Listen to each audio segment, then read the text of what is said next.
Okay, Debbie, what Christmas music? Go to the Christmas note, I mean the music note, and then scroll down underneath your custom music, and then you'll see the first one, Christmas with Santa. I don't have it. Oh, Christmas. Okay. Yeah. I'm gonna play that. Here we go. You's gonna make me contact customer service again.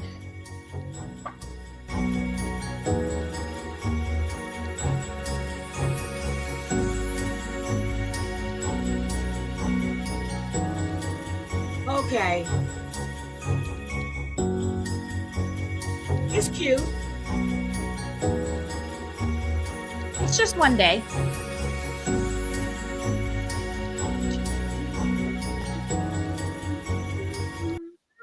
Okay. Thank you. All right. Hi guys. Yay! Good morning. I'm so sorry, y'all. I'm so sorry. No. I don't know. Everything was working until it wasn't. Jesus, I hate Restream. I hate It Restream. was my fault, Debbie. It was my mic. Okay. Yeah. Okay. It was my fault. I'm gonna take the blame for this. It was my fault. It was my mic. No, Oh it was my my mic. It was god. my mic. Because first I couldn't hear a word you were saying, but I saw your little bubble moving, and I'm like, Debbie, can you hear me? Debbie, can you hear me? And I'm there talking and talking, and complaining about how I have to restart my Fire Stick and all Yep, this I stuff. heard that part. Then you just went. And then it just stopped. Yep, it just stopped. Ugh. It just stopped. I heard that part. And then I'm like, and I'm sitting there going, okay, we have to go live. Debbie, you hear me? Debbie, you hear me? Oh Crazy my God. developers. Ooh, Christmas deliveries for the dog. Okay. Oh wait. So let me tell y'all how far I'm out of this. Okay. So, you know, when you're not at work every day, Mm-hmm. you lose track of the days of the week. But I Mm-hmm. mean, you know the date, but you don't know what date that falls on. So all last week I kept saying I fly out. Well, this week too, I fly out Wednesday. Debbie Mm-hmm. reminded me that no, bitch, you fly out Tuesday. Well, no, she kept saying Wednesday. No, she said Wednesday. I said, "You fly out Christmas?" She goes, "No, I fly the 24th." I go, "Wait, what? Um, Wednesday is Christmas." And the only reason why I know that, and I am gainfully employed, thank goodness for now, is because I have my mammogram on the 24th, which is Tuesday. It's Oh supposed my to God. be 23rd, but But my tech had a death in her family. So yeah, I made another appointment for the 24th. So I know that day. So Heidi would have missed her flight.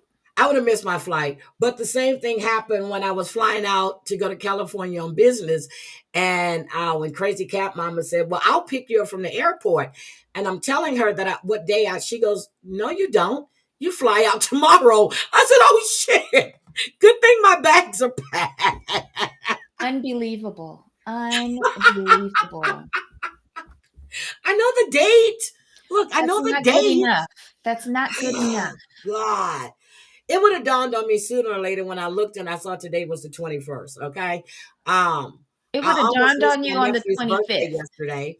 I'm serious. I almost missed my nephew's birthday yesterday. That's my favorite nephew. And I looked and I said, oh, shit. And I'm normally the first one to wish him a happy birthday. I was Mm-mm. real late, real late. You know you lying because it would have dawned on you on the 25th. You know what? Yeah, it would have. So let's say good morning. Good morning. Debbie, if I didn't have you, I don't know what I would do. Hi, Flower Power. Hi, Debbie H. I see you. Marcia E. Gamecock Jenny. Scotland, good morning. Drea, good morning. Um, Michelle LaBelle, good morning. Wisco Gal, good morning. Good morning. How do you let's see. Simply Sophie, good morning. Girl, Lori can go live again today. Oh God, but she was begging for food. All of a sudden she had food, okay? Let's see. Sweet potato, good morning. Did I say Tracy? Tracy, good morning. Just West, Darn, bless you. thank you. Good morning. Damn it, Denver. Good morning. Let's see. Sweet potato, good morning. I don't want to miss anybody before. Deborah Best, good morning. Ryan, good morning. And I think we have everybody. I think we got everybody. If I miss anybody, I'm sorry. My oh, Snuggle Bunny, good morning. My chat is jumping. My chat is jumping, but I think Debbie, did I miss anybody? I no, I don't think so. Okay. All right. All right. Um, hold on. Just Hold on. make sure. Go to the private note, please. Okay. Uh, I'm here. I don't see nothing. Hold on.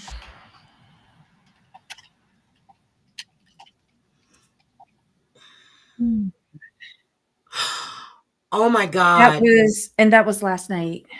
Okay. Guys, can you please say a prayer for Jamal and his mom? Please Yeah, keep Jamal and his please, please. mom in your prayers. Please. This is too close to the holidays. Avoiding eye contact. Good morning. What's the temperature here? Hold on. Alexa, what's the temperature? Good morning, Heidi. Right now, it's 35 degrees Fahrenheit. Today, expect a high of 44 degrees. Would you like to begin your day with soothing ocean sounds? No, thank you. Hey, Chef Riley, good morning. But we're gonna get rain all day today too. But Debbie, you'd be so proud of me. Like I told you, I went out Mhm. yesterday. I left here at 8:31, and I didn't Mhm. get back here till 1:01. You know how I know the time? Because I looked at my when I turned my car on, it said 8:31, and when I got back, I backed in the garage. It was 1:01. Oh my gosh. I'm proud of you for going out and about like that, but again, don't push I'm yourself. not. I'm not. I'm not. Oh my God. Flower Power is reporting for duty. Hi, my Riley. Good morning. Yes, please keep Jamal and his mom in your prayers, please. Is Mhm. 27 there? Oh my God. Well, the wind was really bad here the other day. And somebody asked me about the wind. I said, shit, I don't know. I haven't left the house, boy, when I opened that door. I said, okay, yeah, I feel it. I feel it. Hi, Wendy's front yard. Thank you guys for your prayers. Oh, you want Mm. Alexa for Christmas? Yeah, Alexa is a pain in the butt sometimes. She really is. But I couldn't do without her. I couldn't do without her. And then sometimes, okay, so I have her program so she can wake me up uh, with music, okay? Mhm. And since I haven't been working, um, she was waking me up, and I was like, "What the hell is that noise?" Well, I had to tell her to cancel that shit. So we'll see how January we gonna see how January go because my time is being cut short. Debbie, my time is getting cut. I don't know what the hell I'm gonna do. Uh, You gonna keep on keeping on. whoo, it's like, wait a minute. So if they ask me my pain level, when I go back, when I get back, I'm gonna say, no, I'm not gonna lie. I'm gonna tell them. Yeah, this is Yeah, too serious. Yeah, this is your mobility. yep, yep, yep. So I can't play with that. Oh my God. See, I've never told Mhm. her that. Oh my God. But I did talk to Madsy the other day. Well, didn't talk to him. We were texting. And he Mhm. said he came in the chat and he left Mhm. a couple of comments, but it was his bedtime. You know, he always got to tell us about his bedtime so we can imagine him in bed. Okay. Hi, Marty. Marty. Good morning. Is Jennifer Positivity here? I saw some. Hi, Jennifer. Good morning. Good Mhm. morning. I didn't see Jennifer. So, oh my God, Debbie. So much Yes. shit going on. Oh, Mhm. Lord. I don't want your nasty cold. That is just some morning mucus going down the No, I wrong don't want way. that. I was out all day yesterday. You know what I did when I came home? I took Mhm. a Sudafed because I was in and out and the wind and the dampness because it had Mhm. where I was at, they actually had a little Mhm. flurries and stuff. Okay. Oh my And I was going to God. go take my car to get detailed. And then I was Mhm. like, no, because it might snow. But I think I am going to take it tomorrow and get detailed because I'm going to put it in the garage anyway. I'm not going to, but yeah, my baby needs to be clean. I was actually driving around and my car was dirty. The outside was from the rain and the little snow we had when I drove. Yeah, I got to get my car detailed. She's Heidi, not I'm gonna shining. tell you something that will probably repulse you. No, I don't want to know that. I haven't had my car washed in years. Oh my God. Debbie, what color is your car? Well, it's supposed to be black. Oh, wait, I lie because I take it to be serviced and Yes, they and they run it wash through it the when you get washer. service. Right, Yeah, but they don't because detail it. But yeah, because you I, had a yeah, service not too long ago. But no, yeah. my car is platinum and I like that shit to shine. I couldn't give two shits about my car. My car is, the engine is pristine. Hi, My Daddy. engine, I take care of my engine, but the outside of the car and the inside of the vehicle, I couldn't give two shits about. Oh, Lord. I don't Okay. care about cars. I just don't.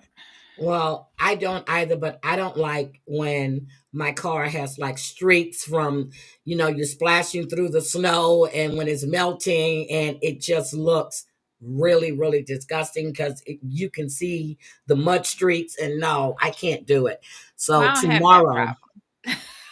We have rain. well, tomorrow, yeah, tomorrow, I'm going to take my car to get I'm detail. not playing with Debbie Flynn. Not and not. Oh, good fucking morning, Riley.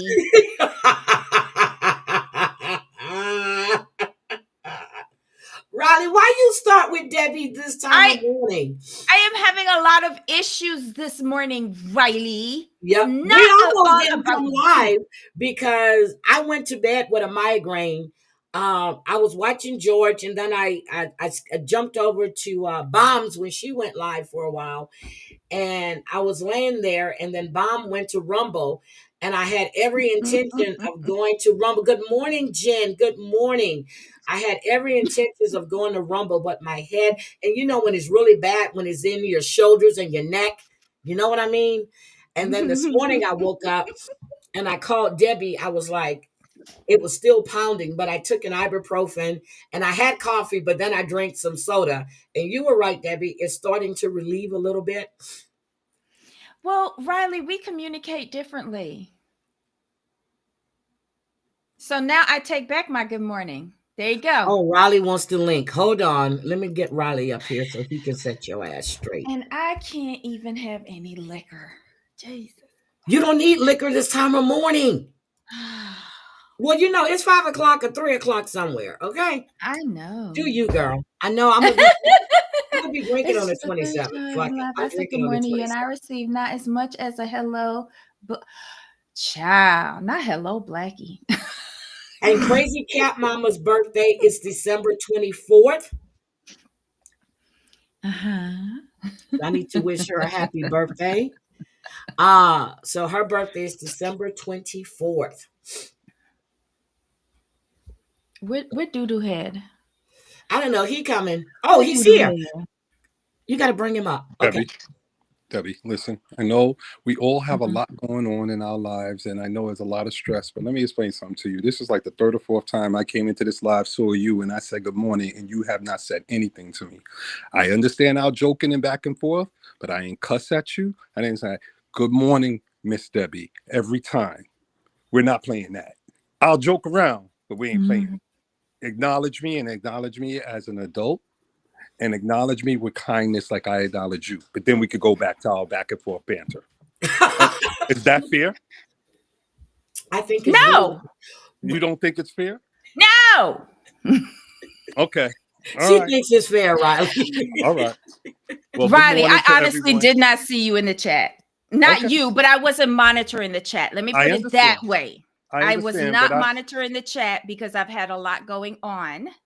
I understand. In this stream itself, my animosity towards Restream knows no bounds, and I just received a text with some concerning news that Yeah, I she did. shared with Yeah, and I heard. Heidi.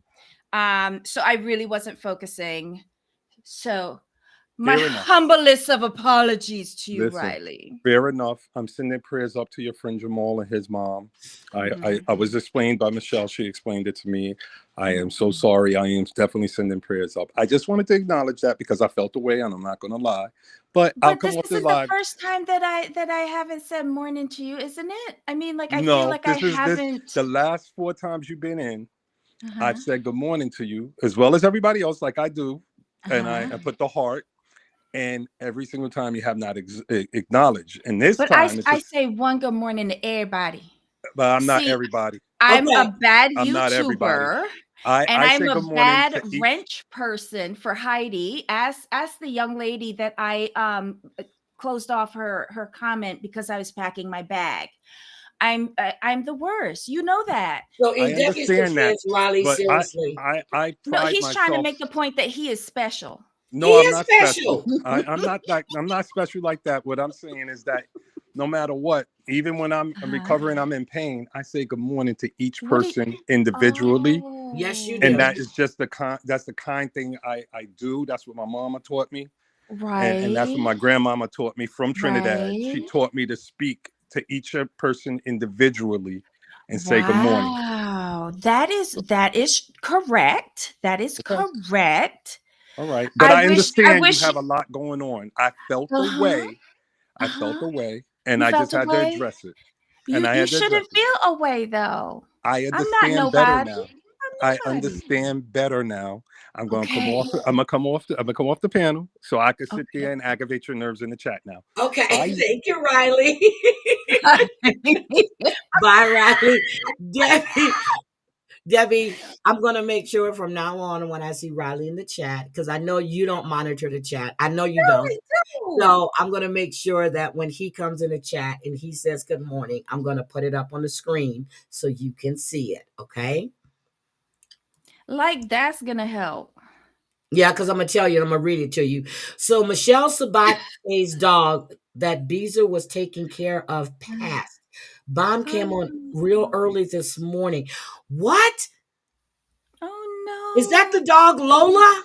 Is that the one Bomb was talking about last night? I did catch that no, part. And puppy. Bomb was talking, and then she spoke to me. I said, because I went in early and I said hi, but I wasn't talking. I was just listening. And when she said something that was funny, I made a oh, she was playing a song, and I said I love that song. And she says, "Hi, Heidi." I said, "Bomb, I've been here. I've just been listening." Sometimes you just don't feel like chatting, and my head was pounding.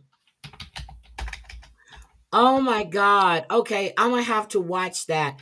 But is that the dog Bomb was talking about that she never took the dog to the vet and the dog was getting skinny? Is that the dog that Bomb was talking about last night? Because Michelle is I hate to say it, Michelle's an alcoholic. And she is. What? She's an alcoholic. Every time I hear Bomb play her, she's always drunk. I don't know if she's taking pills along with the alcohol. You can barely understand what she's saying. And oh my God, it's just horrible. It's horrible. It's horrible. It really, really is. Yep, she does. Yep, she munches her own little beat. So that was Lola. Okay.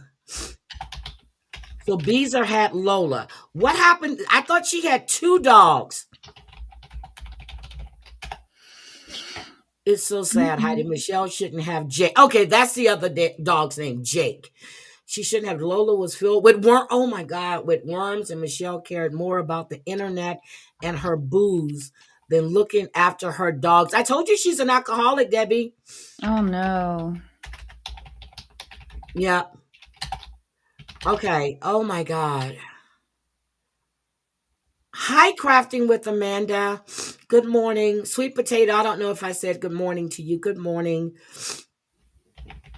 So Beezer, because I thought Tragic was going to take one of the dogs, but Beezer took the dog. Okay. Oh my God. All right. Oh my goodness. Okay. So, oh, Mm. Debbie, that's bad. Debbie was sending me a bunch of shit yesterday on IG. Okay. And I kind of hate her for that. Especially when she didn't know I had a migraine, though. If you had a migraine, put your phone down. But every time I see something from you, I open it. I'm like, she's so fucking wrong for this. I can't even laugh at this right now. So I, in turn, started doing the same shit to her. Hi, Aesops. Good morning. Good morning. Nice to see you, sweetie. Debbie, you were wrong for that shit you was sending me yesterday. I'm like, and then the shit you sent me about Brad Pitt this morning. I was like, I swore I saw that before. But let me turn my phone off. That shit was not. I was like, she wrong for this. She's so wrong for this. But okay, so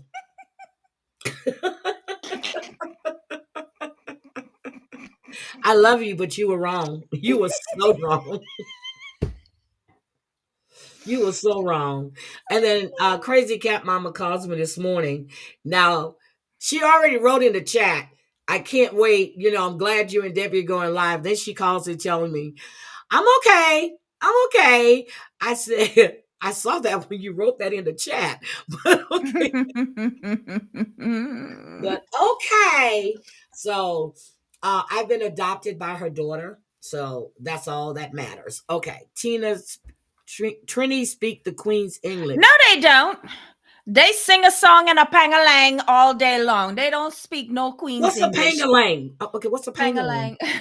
That's a Trini thing. Like something in reference to a steel drum, I think. But yeah, Trini spend too much of their time flapping their gums and singing a song, and Debbie, that is Debbie, not the Debbie, Queen's Debbie, Debbie, English. we don't want to insult people, Debbie. We don't want to No, insult. but none of us in the Caribbean speak the Queen's English. I don't know what Riley, you know what, Riley, you've been out of the Caribbean far too long to be talking about what we speak and what we don't speak. Period. We fighting today. Why are you fighting with Riley today? Debbie, it's 4 days before Christmas. What is it? 4 days And now. and Sunday, Monday, Tuesday. Well, yeah, Sunday, Monday, Tuesday. It's 4 days before Christmas. We're not fighting with Riley. Riley just sent us a wonderful gift. but wait, ain't it the King's English now? Oh, yeah, it's the King's English. We got to Have keep you up. heard anything about King Charles' health? I heard that his cancer is spreading. Is that true, or is that just the media propaganda? Good morning, Sodan. Good morning. I think that is sprouting from what Donald Trump said after meeting the Prince of Wales Hmm. in France after Hmm. the Notre Dame reopening, which is stupid. He is as good as can be expected. He is still carrying out engagements more than before. He is pacing himself. His cancer treatments are ongoing, but we don't Okay. have any more official Is Gwen in news here? on his health beyond what the palace releases, and that's it. Okay, let me ask you a question. Did, Mhm. did you watch what was going on in Parliament in Scotland? No, were they fighting? Yeah, so one of the guys stood up that's Mhm. in Parliament. He Mhm. says, America has elected a criminal. Mhm. Uh, and he's known to financial fraud. Girl, this man went off in Parliament, and I swore I sent it to myself, but I Mhm. can't find it. I got so many damn Well, emails. Scotland is going to be particularly persnickety with regards to President-elect Trump because of the shistiness that he has done over in Scotland with regards to his golf courses over there. So yeah, I can like this. The Scottish people aren't going to hold back. They're not going to hold their tongue. And mm, yeah, I can understand. But when in truth and fact, they told no lies. I'm not going any further into it. If that's what he said, he told no lies. Hold on. Wait, do I have this on? Oh, I have this on the wrong thing. Look at this. All right, so live chat. Sorry, I'm updating my chat to live chat. Sorry. Okay. I'm gonna need you to be on my side. That just Riley. There are no sides. There are no sides. Stop being, whiny and begging people to be on your side. Oh my God. You and Raleigh gonna have to stop. Drea, you can't be on his side. There's no sides here today. You and Raleigh gonna have to stop. I just put my chat on live chat too because I was on top thing. I was too. Thank you for that. Thank you for that. So, um, oh my God, Debbie. So let's Mhm. see. Thank you. She truly makes me want to be a better man and human. Who are we talking to? Lexi, right? Not Debbie, because Debbie just be It could be dragging you. me. Look, he talking about Well, Lexi is beautiful. And that post Raleigh put up on IG about how much he loved this woman and just the two of them together, they are so cute. And she is a gorgeous woman. Very, very gorgeous. So you are very, very lucky or blessed. I'm not going to say lucky. You are very blessed, Raleigh, to have Lexi in your life. You I really agree with are. that last part, but I feel she could do better. Would you stop? Just funny. Drea told us to hush, but I had to get in that last one. Would you stop? Oh my God. Why are you picking Madsy when he He oh yeah. started. He Yeah. started. So okay, where do we okay, wait a minute. Somebody just sent me a Uh-huh. message. Hold on a second. Uh-huh. This has to be related to what we're talking about. Let's see. Hold on. Oh, I just got it. You Okay. got It it? was Let's just see sent to it. me. Let's Hold see on. it. Hold on. Thank you, Let me go. whoever sent it. Yes, Scottish Greens. Okay. Damn, y'all be listening to me. Okay, hold on. They just sent it to me. Okay, hold on. I was like, oh, Slancha for sending that over. We love ya. I said it has to be related to what we're talking about. Riley, Um, go get your ears checked. Lee Riley alone. Debbie, I am saying something to benefit his overall health. leave my buddy alone.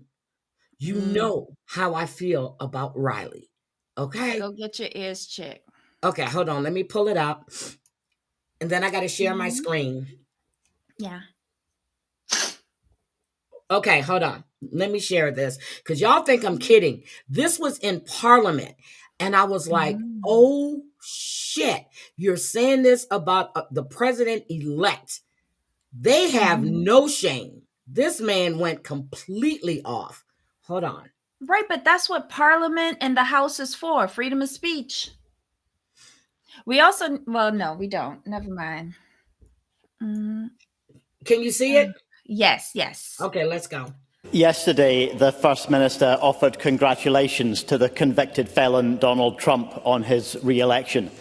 Writing officially on behalf of the Scottish Government, he wrote that he is sure Scotland's cultural and social ties with the US will flourish during the presidency of a misogynist, a climate denier, a fraudster, a conspiracy monger, a racist, a far-right politician who tried to overturn an election result both covertly and by inciting violence. Words fail me.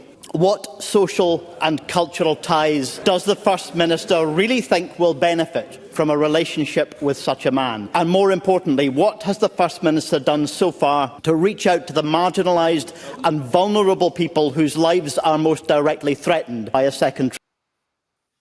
Oh, what do we think of that? Um, okay, so here's a broader scope of that. The newly elected prime minister in for the UK, which Scotland is part of the United Kingdom, but they have their own separate parliament. It's very tricky. The guy who's now the prime minister of the UK does not have a great relationship with the incoming Hi, president. Whistle Gal. Uh huh. And so that's why the crown is so important to the UK, because that's what they call silent diplomacy, because the crown is not political. They're very neutral in that, and they go at the behest of the government to any of these trips that they make, and any of the state dinners that they have is all at the bequest of the UK government. It's all soft diplomacy, and that's why they sent the Prince of Wales to Notre Dame, because that was a very last minute trip. It's also giving William a taste of the future statesman that he will be. He's doing what his father did for his mom for 70 years. He is now stepping into that role as a senior diplomat for the United Kingdom. And because the current PM does not have a good relationship with the incoming US president, and that relationship between the UK and the US is critically important globally, they send William in, or they send the king in if necessary, to smooth things over. And they know that Trump is an Anglophile. They know that his mother was Scottish. They know that he loved the Queen, and kind of smooth things over so that when he is inaugurated and is our next president, and they inevitably have another state dinner, that those state dinners aren't just state dinners. The president will then meet with the prime minister of the UK and discuss real issues. But this is kind of like the icing to smooth things over, the soft diplomacy, and that's what he did, because that whole meeting got turned upside down. They were supposed to meet before the opening of Notre Dame, but there was a weather delay.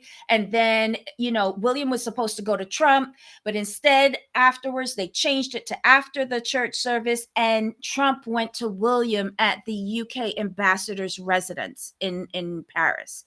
So that was a win-win all the way over for them. Parliamentarians can say what they want in Parliament, just like our representatives can say what they want in the House and in the Senate. Freedom of speech. Good morning, Wendy's front yard. Okay, Canada's prime minister just destroyed him too. I was just sent this one. So let's listen to this for a little bit and see what he had to say. It's bad when America is looking like a joke. It really is. Seriously, it is. Our neighbors, but we have stood up to them. We're in a different situation with Donald Trump, a convicted predator. Damn. Who's seriously undermining the democratic process in the United States, and he thinks he can just push us around. Exactly. He insults us. Yep. The conservatives seem to like it because he's insulting our prime minister, but he's not really insulting the prime minister. He's insulting Canadians, calling us the 51st state. That's right, exactly. Once there was a Canada that had a flag that didn't need to be waved. A flag that represented who we are. We didn't boast about it. That was Charlie Angus, Damn. a member of the Canadian House of Commons.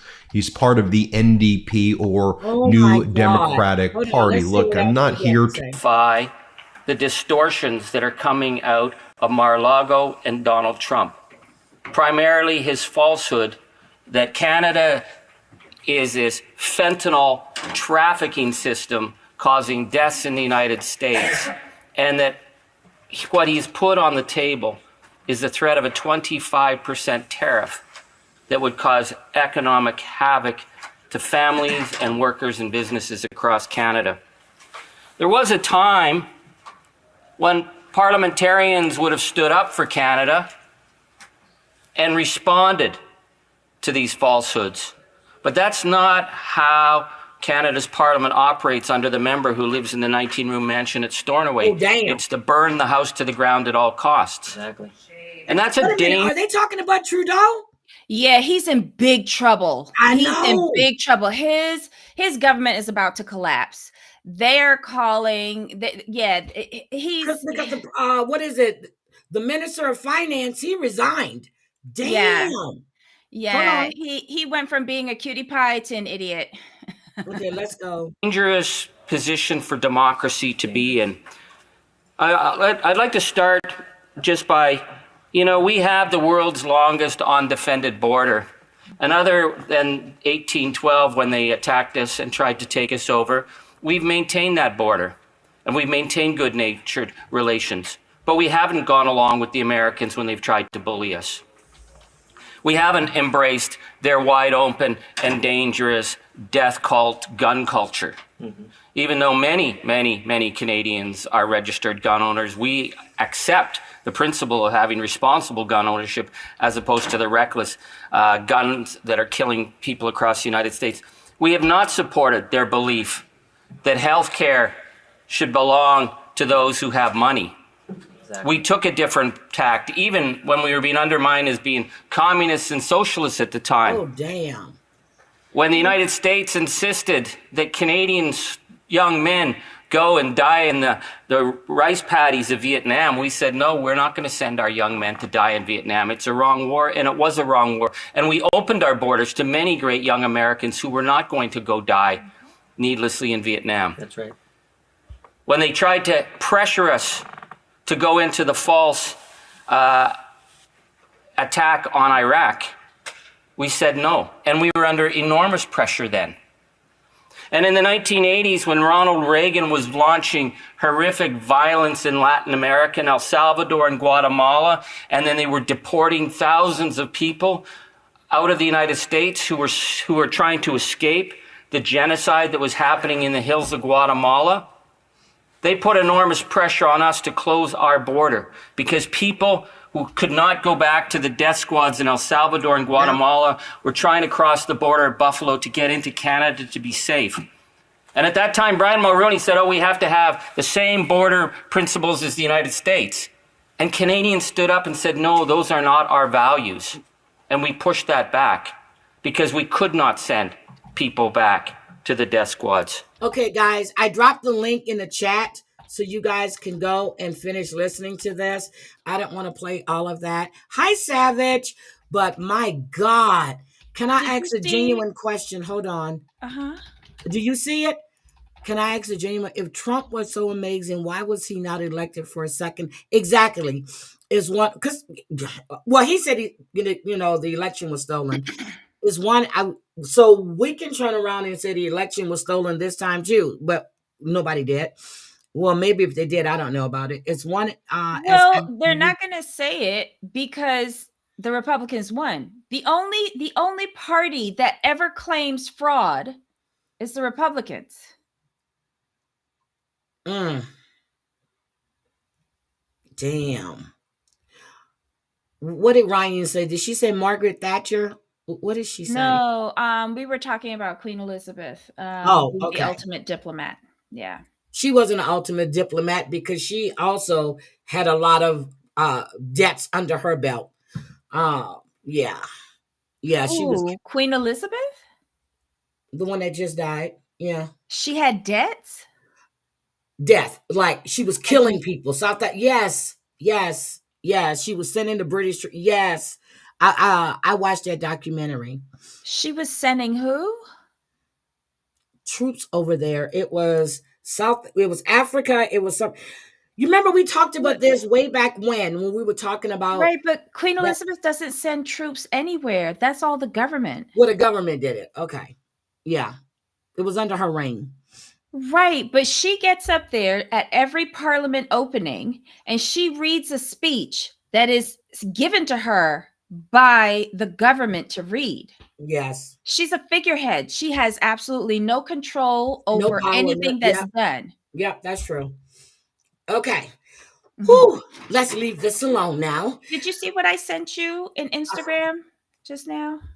No, it wasn't funny. It wasn't funny. Hold on, let me look. It's just that he's from your state, Texas, not Washington.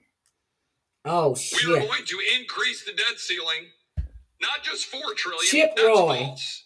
We have spent $4.7 trillion in additional debt in the last 19 months. We're going to increase the debt. Okay, he's from He's not from my state. I thought he was from Texas.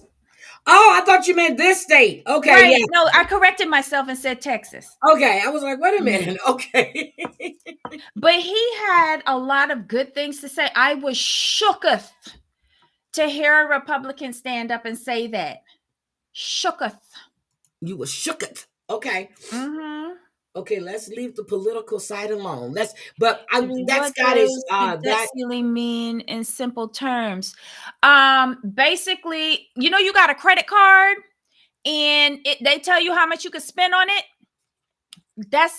That's what, like, you could equate that to the debt ceiling. Yeah, that's what the we debt just ceiling extending how much money we spending without knowing how we gonna pay it back. The difference is that you got to pay your credit card company back every month. Every month. The U.S. government, the federal government, is the only entity in which it can go into debt. State governments, city governments, they cannot. They must balance their budget. Books. Yep. Mm-mm-mm.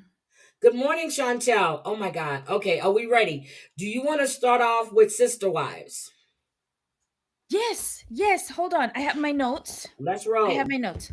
Okay, so I'm gonna do the summary like how I did on our show, just to like tie it up in a bow, because there's like parts you're just like, ugh, and then there's like one juicy bit. So basically, this episode, season 19, episode 14, "The Truth will set you free."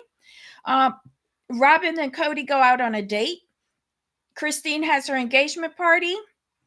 Mary and Jen go on a road trip. Can we stop there, please? With the engagement party, we went and had tacos, and she wore white. Yeah. But it's her engagement party. Leave her alone. But she wore white. Mary and Jen have a road trip to Las Vegas, and we meet Brandy with sauces. Yes. It didn't have a bib on. Nothing to catch it. Right. Okay, go ahead. But I like Peyton. You forgot Peyton. When Peyton said they've been for 10 seconds. Engaged for 2 seconds. And I said, damn, Peyton. He made me laugh so hard when he broke that down. Hayden is roasting her alive in every episode. Yes. I was like, wait a minute. Not 10 seconds, Peyton. Not 10 seconds. He was so funny. Yeah, he was. Yep. So they always go to the same restaurant. I think that's where they can film up in the attic, as Debbie calls it. Wait, let's just finish off the engagement party. It was nice. She wore white. They had a bet she was going to stain herself for $5. David said that. She sat down. First bite, she dropped something on her boobs, and McKelty calls him back over and says, "Hello, look." He says, "I want $5. They cut the cake. Truly did not do anything weird. She was actually like, their family seems to be really joining together. Like, all the kids came together. It was amazing to see Hunter. I loved seeing Hunter. And immediately when he was holding one of McKelty's twins, he was tasting straight from David's food plate. And David was like, "I have never shared food in my life." Well, your kids were never hungry, but these bitches were. Yeah, but wait a minute. Hunter, you know what? Y'all were right.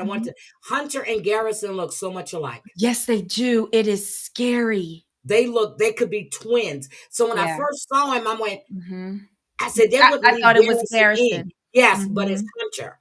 Oh my God.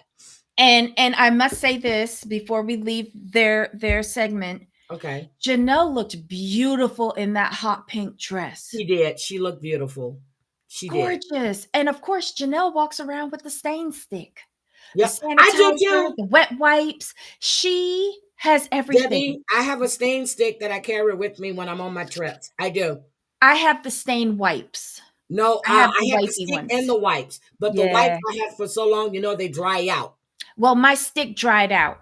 Well, my stick did dry out. My stick dried out during COVID, and all I found when I started traveling again was the packet wipes, and I was like, Uh-huh. screw it, let me just get these. Well, I think my packet wipes probably got punctured in the kit that I carry. That's why it dried out.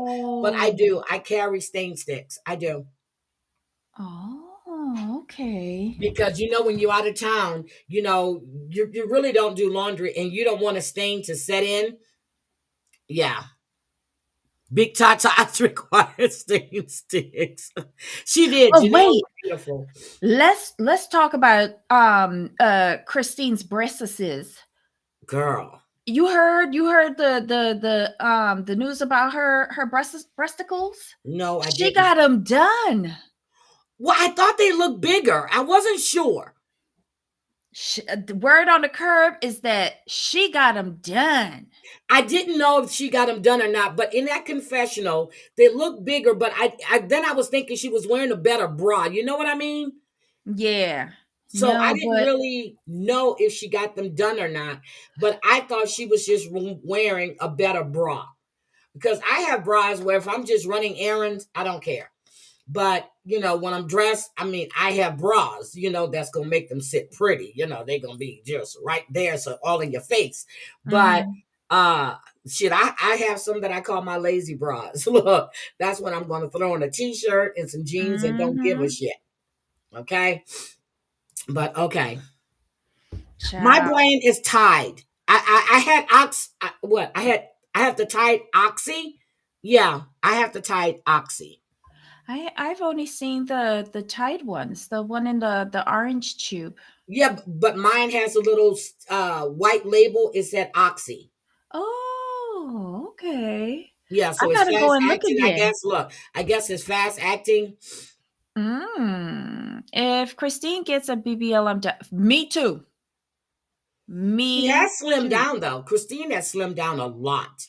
But didn't she slim down for the wedding? I don't know, but she's still if you look at her on IG when she's Uh-huh. reading books and stuff, and Janelle has lost a lot of weight. Well, Janelle is out in the fields plowing, so she's bound to lose weight. Oh, I know we're talking about sister wives, right? Yeah. I know we're talking about sister wives, but Mhm. this is on my head right now. Okay. Michael from Love After Lockup. Debbie, you Mhm. remember Michael that had the pretty little kids and all this stuff? Well, he's locked up again. And this time with cocaine possession. He's Oh an addict. no. Oh no. Yes, he's locked up again. And he is locked up. Oh, Remember, he got Drea. in trouble for leaving that kid and all this other stuff. You drop Mhm. Kotex, you lose weight. Oh my god. Oh, Remember, he was with Sarah. Remember, and then he had the yes. Mexican chick. So, oh my god. Well, I kind of felt like he was dealing in street Yeah, but pharmaceuticals he from looks back then. horrible. What's his name? Michael Simmons. Hold on, let me see. Can I pull up his mugshot? Hold on. I He haven't had watched that show he in had yeah. battery charges against an officer and a Wow. firefighter. Hold What? on. Hold on. Let me see. Can I pull this? I saw it. Was it Screen Rant?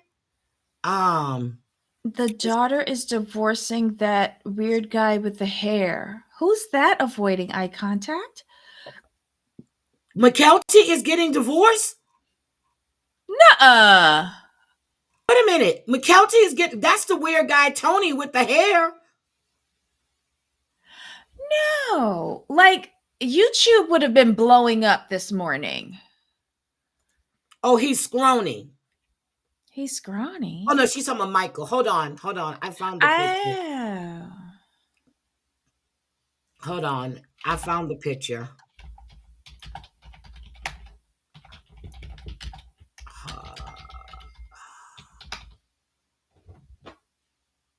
Okay. Hold on. Let me hold on. Let me pull it up. I got it. I thought I saw it on Screen Rant, but I just pulled it up on I just clicked on a Google image and it took me to Reddit. Girl, look at Michael. Oh, hold on. Let me see. Oh, wow. He looks horrible. He looks horrible. Okay, so who's supposed to be getting a divorce then? Oh, Savage had a phone call. Okay, so I just want to say that. Come on, let's get back to Sister Wives. It was on my head, and I knew I wanted to bring it up when we first started, but I had completely forgot about it. Okay, go ahead. Okay, hold on. What are we typing? Okay, look in the private chat. It's an update. It's an update. Okay. Okay. Oh, that's good. Yes, Yeah. that's good. Yeah. Okay. Okay. So sorry about that, y'all. Okay. So nothing else that I took away from her engagement party other than loving Janelle showing up looking beautiful, that pink, fabulous. She even had a coordinating lip. Hunter, I always love seeing Hunter. He just brings a joy to any room, and I love seeing the big kids, with the exception of McKelty and her Frodo. And then She's but saying yeah, Christine's daughter is getting divorced. but Christine got like 16 Hold daughters. on, let me go look. I didn't hear that. What is it? Hold on, I forgot. Hold on. Let me do a Google. Sister No, Wives she's not news. getting divorced. Sister Wives. I'm still married. It says that there's split rumors, but that was back in March. Yeah, there was talk about it in March. Yeah, I don't see anything about that. But then Does again, she? who Is knows? anybody on her Patreon? Like, is that what? Like, I'm not on her Patreon, but did they say something about that on their Yeah, I don't Patreon? see anything about it. But then again, who knows? Yeah, I'm not seeing anything current. There was something about it earlier in the year, and she shot it down. Yeah, well, let us know. Let us know. I can't keep up with the names. Well, Aspen doesn't seem to be like, she's good with her husband. And Gwendolyn only just got married, right? Like, are they getting divorced already? I And I don't know know. it's not Maddie. I don't know. But yeah, I don't know. But three. Janelle was on Instagram and she was showing Mhm. off her new property and everything. So I don't know. But she's Good got a for lot of her. property in North Carolina. I love it. I love it. I love it. So what's the next thing we do after the engagement party? Okay, do you want to talk about the date night, or do you want to Yes, talk let's talk about? about the attic, because they're not Okay, flowers in the attic, but I think that's the only place they're allowed to shoot at because he seems to be in the attic a lot. all the time. That's the only place they'll let them film. Okay. So let's talk about the date night, when they were reminiscing on how they met, which I don't give a fuck Mhm. about. Okay. But you have to. You have to, because it is filled with That's inconsistencies. what I was about to say. Stories aren't ringing true. The math No. is not mathing. Well, they are the masters of revisionist history, and they went all out in this episode. And they went so far out that it showed that there was deception um in how they met, which does not make Robin look better. It just doesn't. So they're up there in the attic having a meal, and they're so happy to be away from the little ones. These are not little children. Exactly. You have a 20 and a 21-year-old daughter and an even older son who could be watching these two little ones at home, who are like 8 and 10. And in addition to that, you had a nanny when none of the others did. And you had older daughters and an older son that can help you take care of these kids. So why did you need a nanny? And on top of that, these aren't that little. Like the two smallest ones are not toddlers. Nope, they are grown. They are grown. And I don't understand why you can't have a private conversation with your partner in your house without your little kids always up in your business. That ain't even that's not That doesn't even sound right, because these kids are not around you all the time. I can understand a date night. I get that. That's Ariella. She is too womanish and always up in people's business, and y'all are letting that kid parent y'all instead of telling her, go to your room. And exactly, Drea, I was saying this for a long time.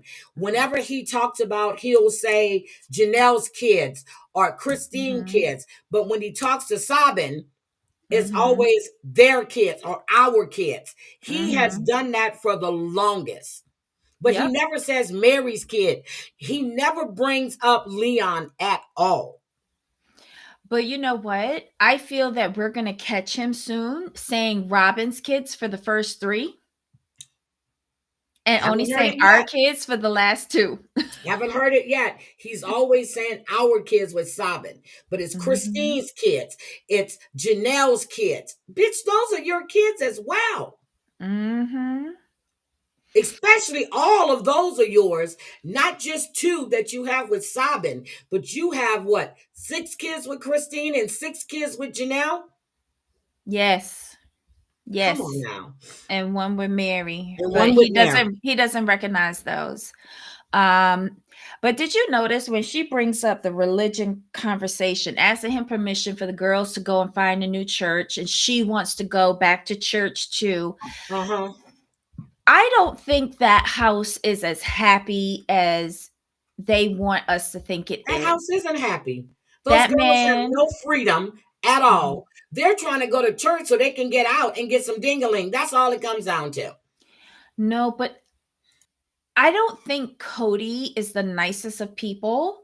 And I think the reason why they got the new house with the separate quarters for everybody is that she's making that separation, or he's making that separation, because her 3 oldest kids are living outside of the main house. Only him and his 2 kids with her are living in the main house.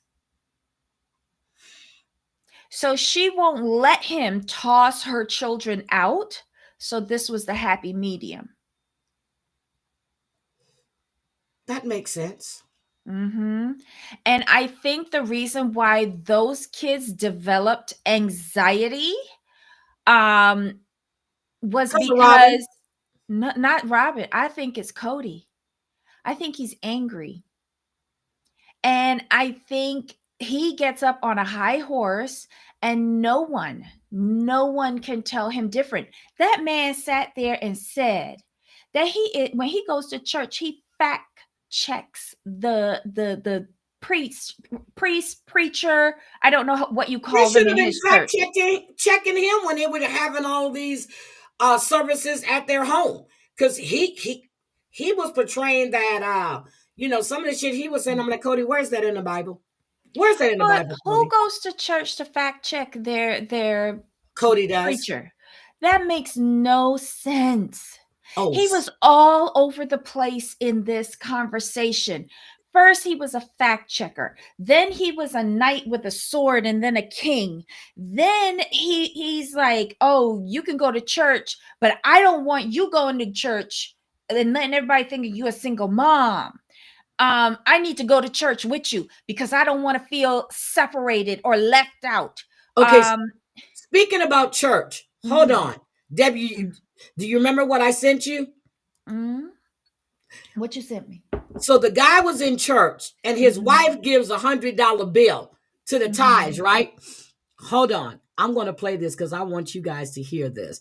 This shit was funny. This man was about his money and he was serious. Oh, yes. To be honest with you, look, I'm not going to come up here and give y'all all my money that I make every month. I'm just sorry. I've been fair. Well, we're not looking for you to I put $20 a week And then sometimes I feel good. I have $20 a week is like giving a dollar. Can I say something? If that's your 10% of your earnings, it's my business. That's what it is. I ain't talking about that, Melissa. Stay out of grown man business. You shouldn't even be in here talking about my money. No way. Your money is our money. I see. I put that money there for you and now, me. Now, the part with me grabbing the collection box, I'm sorry, but some had went in there that belongs to me, and it took everything in me not to go in that box. Right now, Brother Terry, that's my sister. Don't be talking to her like that. You're saying you just want it changed. Exactly. And everybody walking around acting like there's no change to be given.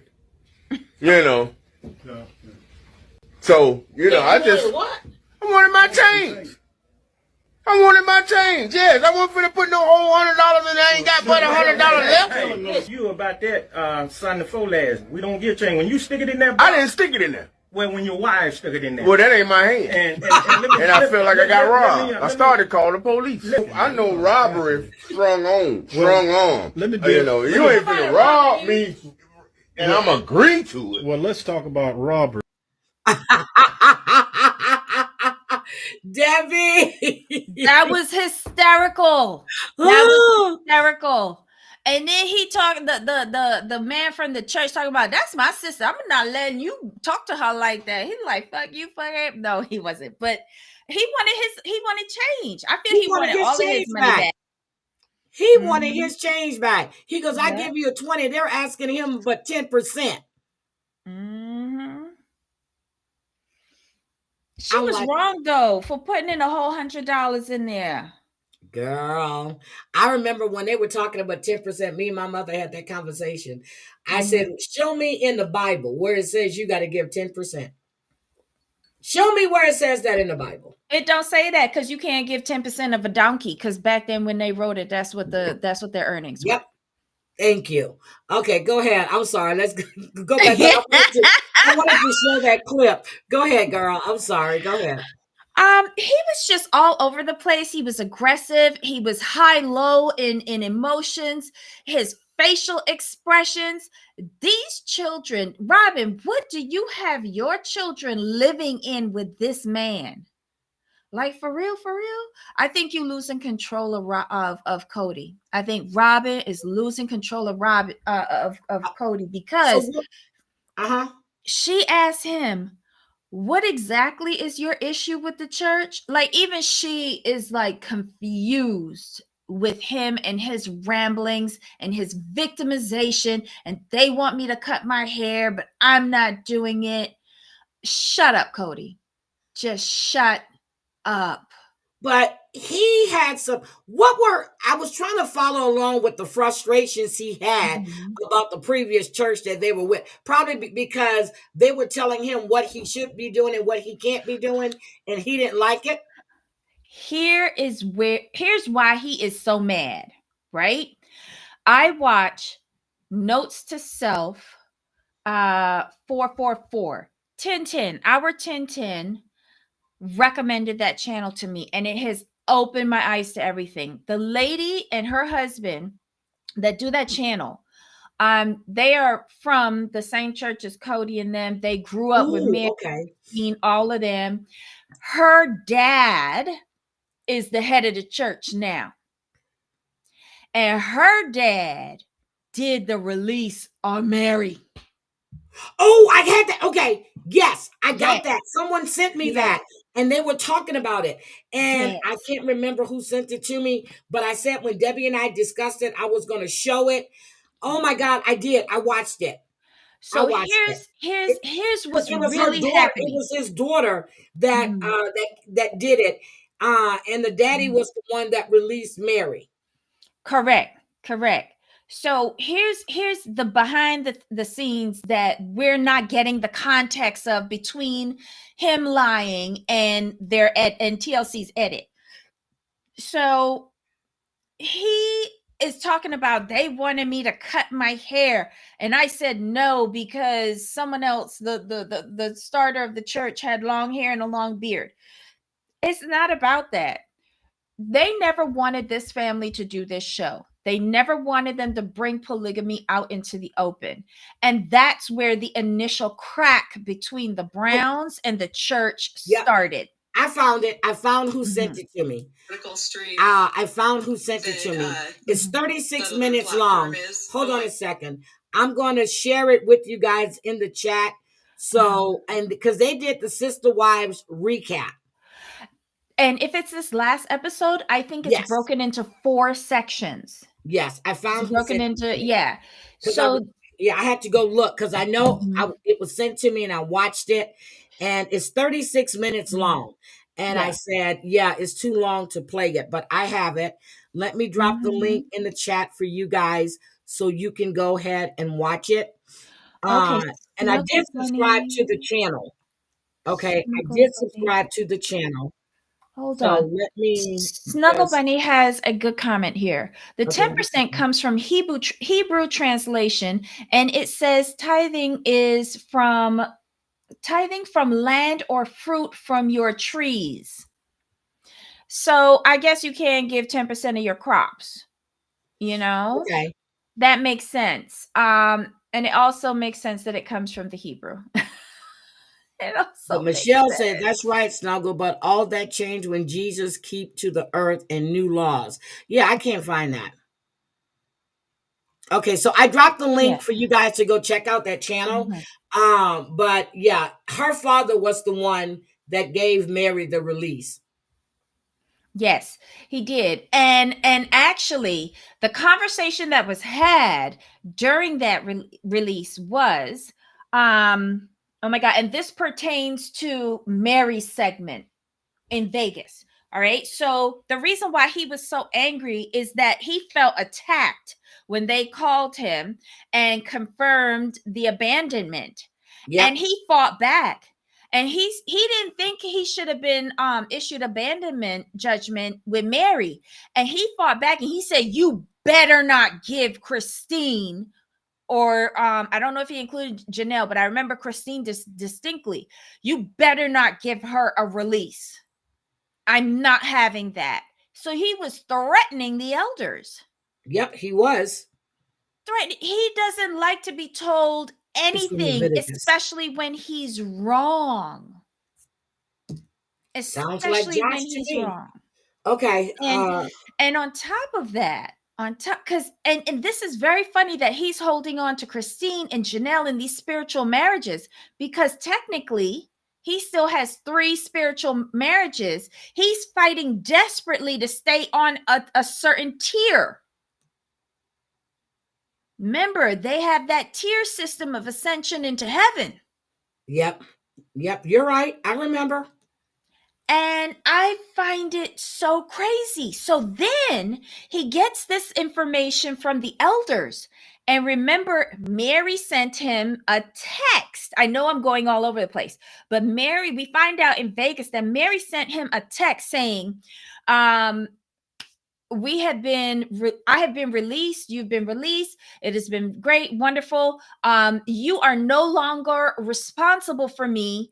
I can take care of myself. I got this, right? She sent the text, and then he calls 20 minutes later, and he asks her, why did you have to go so quickly to get the release? Do you have another man? Now she is taking this as like, oh, Cody is jealous of me. But no. Let's go back to last week when Andrea's first question to her, another woman who got a release from the elders, and asked her, so have you fucked anybody yet? Now that wasn't because they were finding out if Mary's getting back on the horse and dating. That's the first question that the elders ask you when you come in there, because they're trying to pin the breakup on the women and not the men. So he gets this text from Mary saying, you're no longer responsible for me. I got this. We have been released. He waits 20 minutes because I guess he was on the phone yelling with the elders that released her. And so then he calls her and asks her why she had to go and do it so soon. Does she have a man on the side? He wants her to say yes so he could call back the elders and tell them that she's fucking somebody so that he could get the abandonment revolt. This is how this bitch sits on our TV screens and thinks. Hot mess. Wait, hold on. Can you hear me, Heidi? Yes, I hear you. Oh, okay. Sorry yeah, about I was letting you finish. Go ahead. No, because it went totally dead like how it did last time, so I was freaking out. No, I hear you. But this is how convoluted this is. And I have never ever gotten this much context until I started listening to this woman on Notes to Self 444 on YouTube. She gives me her perspective as being raised in the culture, going through what she did, her father in a senior position, and Mary is very she is I love the friends that she's bringing in. Yes, Jen. Well, we've already seen Jen, but good morning, Margene. But this lady that she goes to visit in Vegas all the time, that's the friend she made when she was in Vegas. So how come we're just seeing her now? But I have no idea. I have no idea. But so we've Cody seen her did twice say this season. We've seen her twice this season. But here's the thing, though. Here's the thing. Mary is bringing on the friends that Cody has said many seasons ago. She had all these friends in Vegas, and she seems to develop really good, strong friendships, but she can't develop those friendships within her own family, right? Because they were because they didn't like each other. Right. Yeah, they didn't like each other.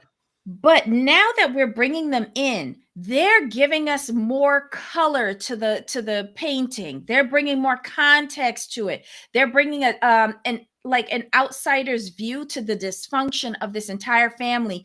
And by bringing in Andrea and Holly, people who have been in the religion and in her life and have gone through the same experiences, like I'm finally putting together the dots. Okay. Like their whole arrangement was doomed from the beginning. We all knew that, but we just didn't know why. And the dysfunction of this religion is astounding to me. It truly is astounding to me. Don't you think all polygamists are dysfunctional, to be honest? Yes. But hearing that you have to learn to survive miserable, jealous, lacking, wanting, and then you become this manipulative being for someone like Cody? Come on now. Like for real? Yeah, I didn't really the conversations that she had with Brandy and Jen, I didn't really it's just rinse and repeat to me. And then Margene, I am feeling better. I have better mobility. How's that? So yes, I am doing better. Even with what I did yesterday, walking in the mall and stuff, my leg didn't swell, although I was exhausted when I got home but yeah, my leg didn't swell or anything. So I think those treatments are helping, well, at least they appear to be helping. So we'll see. But that's a good point, Drea. Yeah, but the conversations that they had was like rinse and repeat to me. And I'm trying to figure out what was the significance of going to visit her old home when she did that when she went there the last time around. So that was a waste of time. Yeah, it was a waste of time to me. The significance of the conversation, yes, a lot of it was rinse and repeat, but she almost came out and said what was on the list. And saying that text, when she read that text and then said 20 minutes later, he called me and asked me, if I was seeing someone else and why did I do it so soon? Just that brought it home for me because it connected what the lady from 444 was saying. and it connected what Andrea is saying. We have to be very smart about this because their editing is so choppy. You have to go back episodes in this season alone. Yeah, this season is bad. I mean, I thought last season was bad, but this season is worse. But we've got to pull puzzle pieces from the end of last season straight through this whole season as we go through episode by episode, because they're putting it together, but we got to be quick about it. And these people who talk about polygamy, who've been in polygamy, are really helping me put it together. And it's not nice what I'm putting together. No, and when Margot when she was up here talking about it, you know, because her grandfather was in a polygamous.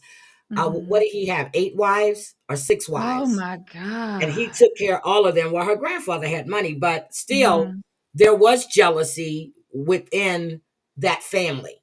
Okay, and I need to check on Margot too because the heifer ran off and got married on me. Hi, T Love. Nice, mazel tov. Yes, hi T Love. So, other than that, and I'm serious, I tried to watch 3 times, guys, and I told Debbie, it was just so scatterbrained for me. I couldn't keep up, and I felt that conversation that Brandy and Jen and Mary were having was just bullshit.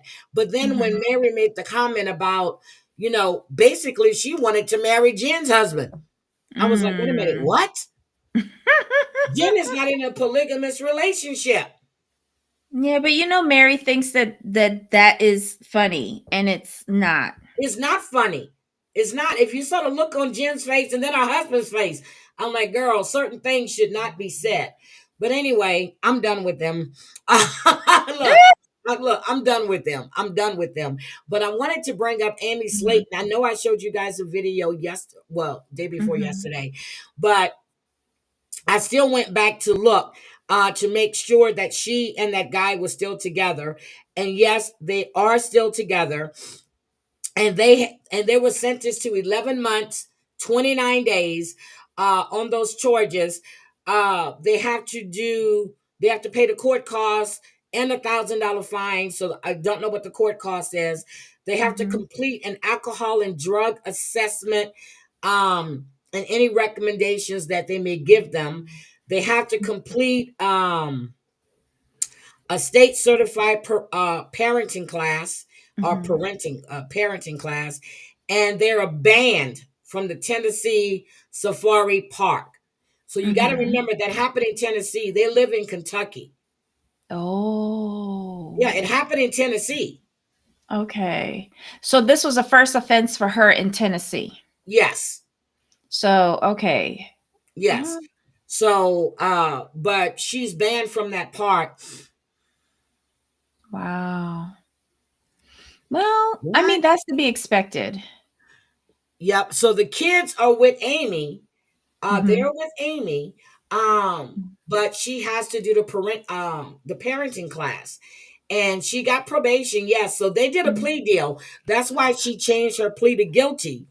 Because when I heard a plea deal, because when first she said not guilty, I'm like, okay, she had a plea deal. As soon as I said it, I played the thing, and it said it was a plea deal that was reached. So she does have her kids, but she has to take these classes. So I hope that means that they're going to be visiting her home to see how disgustingly nasty she keeps it. So are they going to transfer that to the Kentucky department to do that? Or are they probably so. Yep, she's banned from the zoo. Yes. Yes, so they will transfer it. But I don't believe a camel bit her either. Unless she was doing something to that damn camel. But the animals are very grateful. Stupid shit. Yeah. The animals are very grateful that she's been banned from the zoo. Yeah. I have a message from Jamal. Jamal has told me to let all of you know. He wants me to tell you thank you for all of your support for him and his mom, and he appreciates, you know, keeping good thoughts and prayers for them. She is feeling better, but not out of the woods. So just keep on praying for because her. this is the season of giving and the season of miracles. Come on, guys. Let's do he this. just wanted to let you know, thank you for everything. So I'll fuss about Jamal on another show, not this one, okay? Okay. That's what I'm saying. It's a drive-through zoo. How did they get bit? Because I don't know if they were in an open, she was probably standing in a sunroof poking at the damn thing. Well, you could I've been to a drive-through zoo before.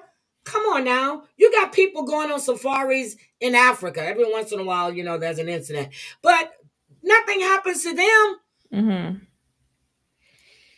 So anyway, but that's I'm glad to hear that. But I wanted to make sure that I told you exactly what the deal was. And hopefully, it will be transferred to Kentucky.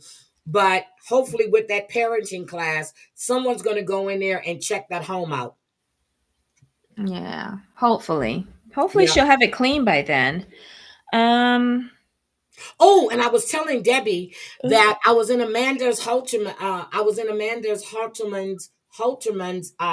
TikTok the other day, and I asked her about her boyfriend, and I said, "Are you guys?" No, I said the rumor is that you guys broke up, and she said we've broken up twice already. So I don't know if that means that but that's what she said.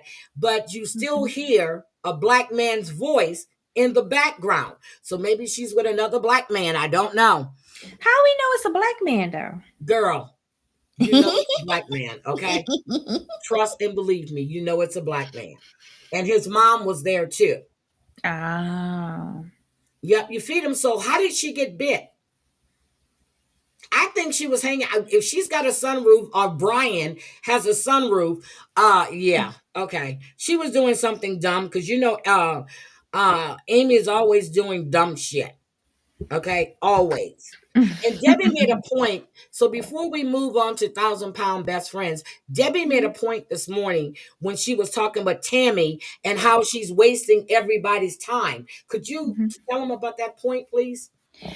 I just found it very strange, right? The whole season, she's been, going to these appointments, being disappointed and angry that no one is giving her skin removal surgery because she has lost the most weight out of everybody and she deserves it.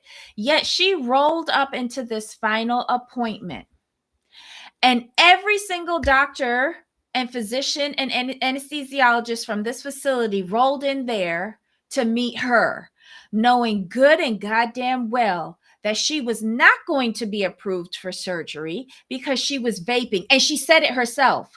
She sat there and said in a teaser, I know something that might not allow me to get this surgery. Why have we been watching all season long? Why? Every single one of those doctors, like this, it made me so mad. And that's why I could not believe that this is how they ended off the season. I didn't see any resolution with her argument. They just brushed it over between Amanda and Tammy. Chris is the only one that had some sort of resolution. Yay, he got his skin removal done. Great. But this isn't like 1,000-pound Chris. This is 1,000-pound sisters. And we all watch it for Tammy. Yep. And she, to me, was the biggest loser. And not loser in weight, just loser in general. Why is she vaping? Why is anybody in this family smoking? But why is she vaping, knowing the entire season she wants skin removal surgery, knowing that it's not good? And then on top of that, why is she not eating properly? None of them are eating properly. Well, Chris started back eating properly because he wanted his skin removed. But why are you... She makes no sense to me. What has she got to be anxious about? She's making money off of this show. She's living rent-free in the shack, the yellow shack next door. Yep. She's got all of her family members running all of her errands and doing all of her chores for her. So what has she got to be anxious about? They need to come up with a better script for this or get her and the entire family off my screen. I think she needs love. I'm trying to find my other incense. Hold on. She I'm does sorry, not need love. look, I'm trying to find my other incense. Hold on, because the other one burned out, and I love the smell of incense. Go ahead, I'm listening. Drea, they did not see what we ain't seen hardly any of them like smoking because even Amy smokes. All of them be smoking like chimneys. And they cut all of that crap out. But Ryan brought it to my attention on yesterday.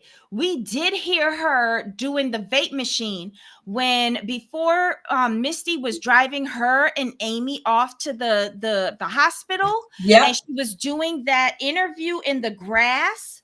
Yep, And she got mad and walked away. And then you heard the gurgle, gurgle, gurgle of the vape machine. It's true. We heard it, and TLC kept that shit in there on purpose, knowing good and goddamn well she was wasting people's time, including production, because she would not qualify for a surgery. Let her stay roly-poly like the Michelin man that she is. I am so sick to death of her. Oh my God. Yes, T-Love, she's so annoying and she acts like a damn child. She sat up in there and asked for every surgery from the top of her head to the bottom of her feet to be done first. Every single thing. And we then see her neck gonna is be still mad. not done. You see, she still hasn't she hasn't had any surgery. So that's gonna be put off to next season if there's gonna be another season, I'm sure. But who's interested in this? Bye, Margene. Bye. Merry Christmas, baby. Okay. Yeah. I just don't understand why we need to watch this. And she had the audacity, the unmitigated gall to get on my TV, the last scene, sitting up in that chair and being mad. Bitch, it's your fault. Now, Debbie, why did you send that to my phone? Because now I have to. If I would watch season 3, episode 1 of Robin making her pregnancy announcement to the family and why the kids were not excited. I'm going to have to email this one to myself. You should have sent it to me on IG because I could have got it easier. Oh, I'm sorry. Hold on. Let me forward this to my email and then I can pull it up. Hold on. Got it. That particular snippet is someone asked her to go back and watch season 3, episode 1, where Robin, they had just gotten to Vegas and Robin announced that she was pregnant. And remember, she was so upset that none of the teenagers were happy for her. Yep. So she gives her experience on that, and that their reaction was 100% valid. Yep, it was because they knew what was going to happen. No. You have to listen to her. Okay. It is incredible what she said. And she puts it into a different perspective. She puts it into the perspective of a child hearing this. Okay. And she had a similar situation happen in her family with her daddy. And I was like, mind blown. Now it makes sense. Because don't forget, before the Browns got this show, they was declaring bankruptcy. They was living on welfare and food stamps. He had a dead-end job. They made Christine work at night while she was in her 3rd trimester of pregnancy. Like, they had it hard. Okay. Be careful out there, Margene. Be careful out there. Happy Christmas. Yes, she's a process server. Be careful, girl. Be careful. Wow, be careful, please. But anyway, so we were discussing that about Tammy this morning, and I just wanted Debbie to relate that to you guys because that was a good analogy. And it was a waste of time when you're vaping. Everybody in your family knows you're vaping, but you're going to get upset. But it's not even that because Even when the other doctor told you, hey, you need a team, he brought in the whole team in there, and you still, nobody said anything. Nobody. I think the only one doesn't smoke is Amy, right? Amy smokes. Look at Well, I look at her Amanda's teeth too when I clips. said that. I'm thinking about her Yeah. teeth. Okay. No, look at Amanda's clips from London on her IG, and Amy is up there big smoking. Yep. You're right. You're right. You're right. You're right. You're right. You're right. You're right. You're right. You are so right. This whole family is a fucking disappointment. Yep. So, but you know what? I haven't started watching, and I keep reminding myself I need to watch Southern Charm. I haven't started watching it yet, so I'm like 4 episodes behind. But I think while I'm sitting in the airport, or maybe because I'm gonna stay up all night on Monday anyway, because I don't sleep the night before I fly. I'm up because I don't want to oversleep. You know how you get so comfortable, and yeah, I don't want to oversleep, so I'll be up. You're welcome, baby. So, okay, let's go to 1,000-pound best friends, Debbie. Okay, this episode was a bit better for me. Did you watch this one? I can't remember. Yes, I did. Okay. I love a capsule season. I love a shortened season, but for this particular show, I felt they could have edited it differently. I would prefer one surgery per season if we're only getting 8 episodes, and I would like to do a deep dive into the person who's getting this surgery because I was very interested in Tina 2.0. I really was. Like, Tina brought in a different perspective to this. Yes, she did. The buyer's remorse after getting the surgery, the depression with regards to her relationship towards food. I wanted to know more about her.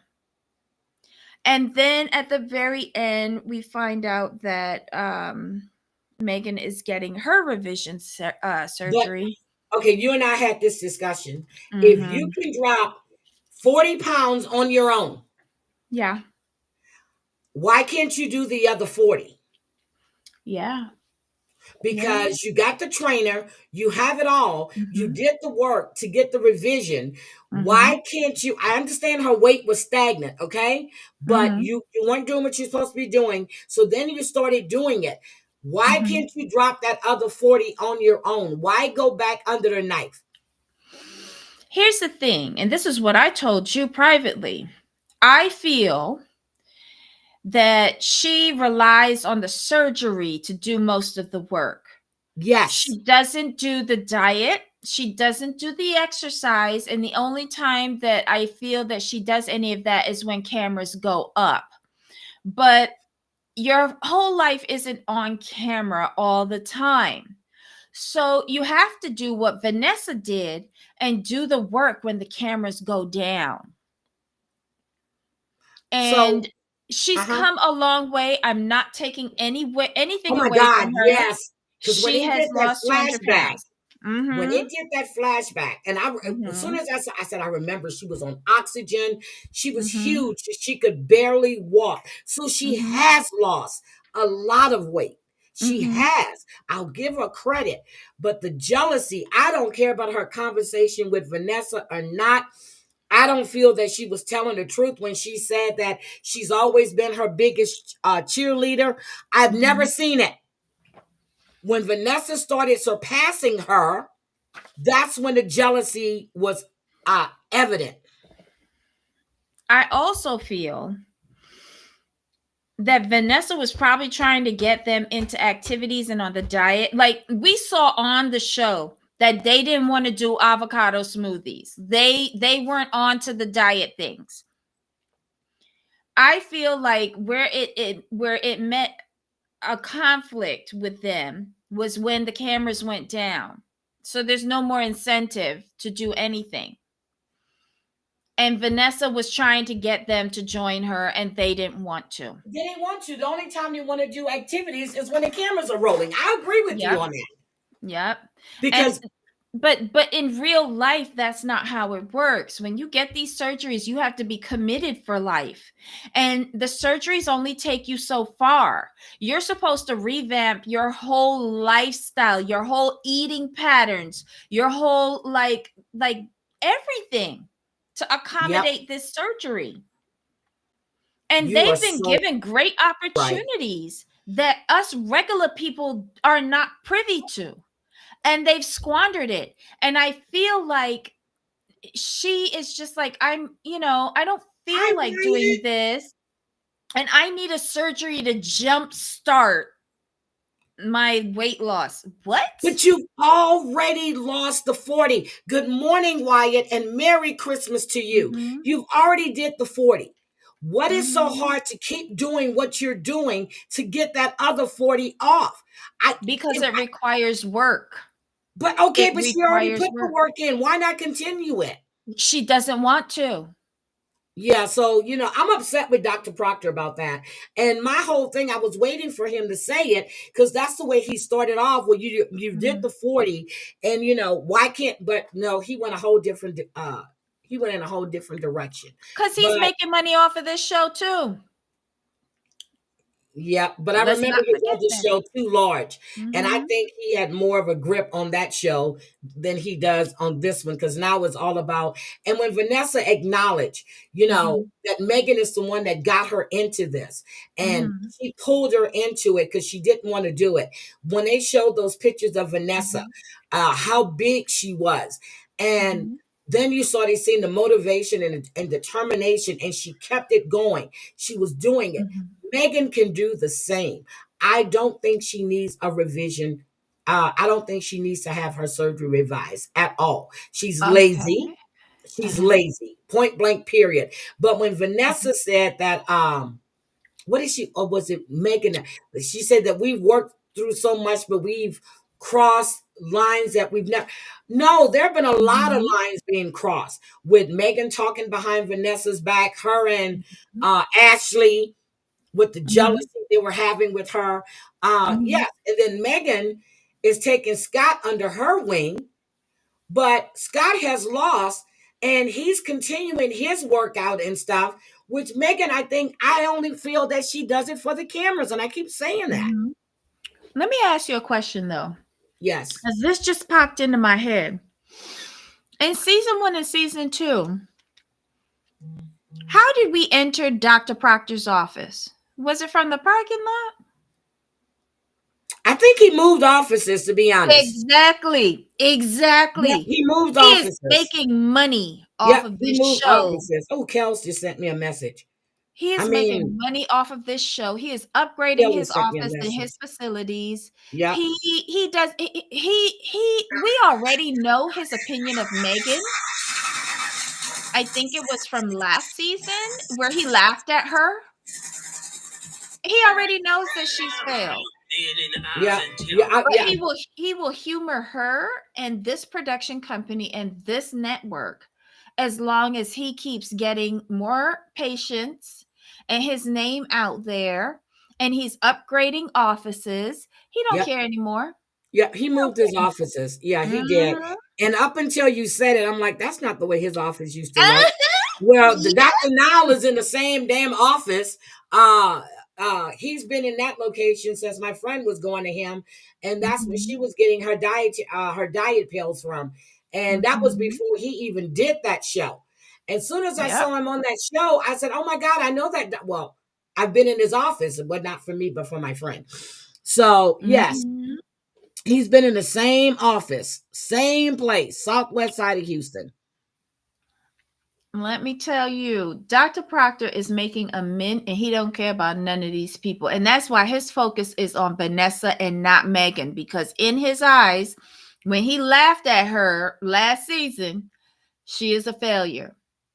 Vanessa is someone to put up on a pedestal and show, look what my work has done. She's a successful bariatric candidate. Yep. And then Megan is not. But why did Vanessa need validation from Megan? I don't understand. Vanessa, I didn't like that conversation because it felt like Vanessa was turning that whole shit around on Megan.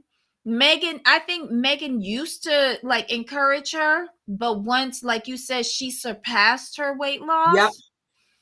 loss. And she started to be, this is all about who the center of this show is. And Megan was trying to get back to the center of this show because Vanessa took it from her. That's all that is. Okay. Because I'm like, why would you need validation from Megan? I don't understand that. But what do we think about the looks that they came in with? You know, when they were going, to the luncheon. Oh my God. I was trying to find pictures. I think Vanessa looked gorgeous. I hated the shoes. Hold on. I have pictures of them. Let me see if I can pull them up. Share the pictures because I was just looking for the pictures when I muted myself because I don't want to people hear me click, click, click, and I was looking for pictures. So I can show you guys so we can look at these outfits, and then we're gonna do Real Housewives of Beverly Hills. Share screen. I want entire screen. Why can't share? Okay. This was, I took like the comparison shots. Yep, good. I have full length pictures of all of them lined up when they were taking pictures. This was not a good decision for me. Like, hold on 1 second. Oh, I was just going to take off the overlay. Okay. She has lost a lot of weight. Lot of weight. Look at then, look at now. I actually liked what she had on, except for the fat rolls under her arm and around her boobies. Because this wasn't a good, this is basically a bra, but it is not a supportive garment because it is let go over here. But I still like the fact that she changed her style of dress. Okay. So I gave her that. But this is what Megan used to look like. Mm-hmm. Okay, that's what she used to look like. And when they showed that throwback, I was like, oh my God, that's right. She could barely move. Yep. So that's what she looked like. Hi, Gypsy. Merry Christmas, sweetie. Okay. This is a bra. She needed a corset, and there's a big difference. Yep. But because the corset would have controlled all of this overflow over here. Yep. And on the other side, you don't see it. But she has the biggest crush on Dr. Proctor. Girl, this is sad. She's doing that to stay on the show. Yep. Okay. So what's the next pick? This one. Okay. So again, I said this yesterday. I owned up to this. I call Ashley a linebacker. But when you look at the two pictures, my God, what a difference. You can see she's lost weight. Yep. You can see she's really lost weight, but she's a big bone woman. So she's always going to look like that. Yes. But she looked nice with the outfit she had on as well. My top 3 was Ashley, Tina 2.0, and Scott. They look the best. Yep. Scott did look good. Scott did look good. You can see it all in his face. Now, I didn't like Megan sitting like this at all. You see the black undergarment she has on? Yes. I didn't like her sitting like this at all. Not at all. This whole dress was a disaster. Yeah, but you shouldn't sit like that. Mm-hmm. Not at all. Not at all. It was a hot mess. Sorry, I have these out of order. Okay, so here goes Tina 2.0. I like Tina. Yes. Look at the difference in her face. Yep. I'm looking at the face and her shoulders, her arms. Look. Yep. Look at her stomach. Look. Yep. She looks so pretty in this little dress. I love the way her hair, her makeup, everything. She was gorgeous. She looks so sweet. And good on her for that weight loss. Look at Scott. Yep. A big difference too. Look at his face. Yep. Big difference. He got a neck. Yep. You can see it. Yep, big difference. Scott did look good when he walked in there like that. He did. And we know that he's continued his weight loss journey just from looking at him on IG. And I think it was Ryan who said in my chat yesterday that he could actually get a girl now. Yep. Looking good. Yeah, he does, but he had lost a lot of weight before when his dad was alive. And I'm thinking maybe after his dad died, that he started that eating again, but he looks good. Yeah. Yeah. So kudos to him. He went from 596 to 504, y'all. Yep. That's crazy. Good on you. You was irritating as piss, but good on you. Look at Vanessa, girl. Look.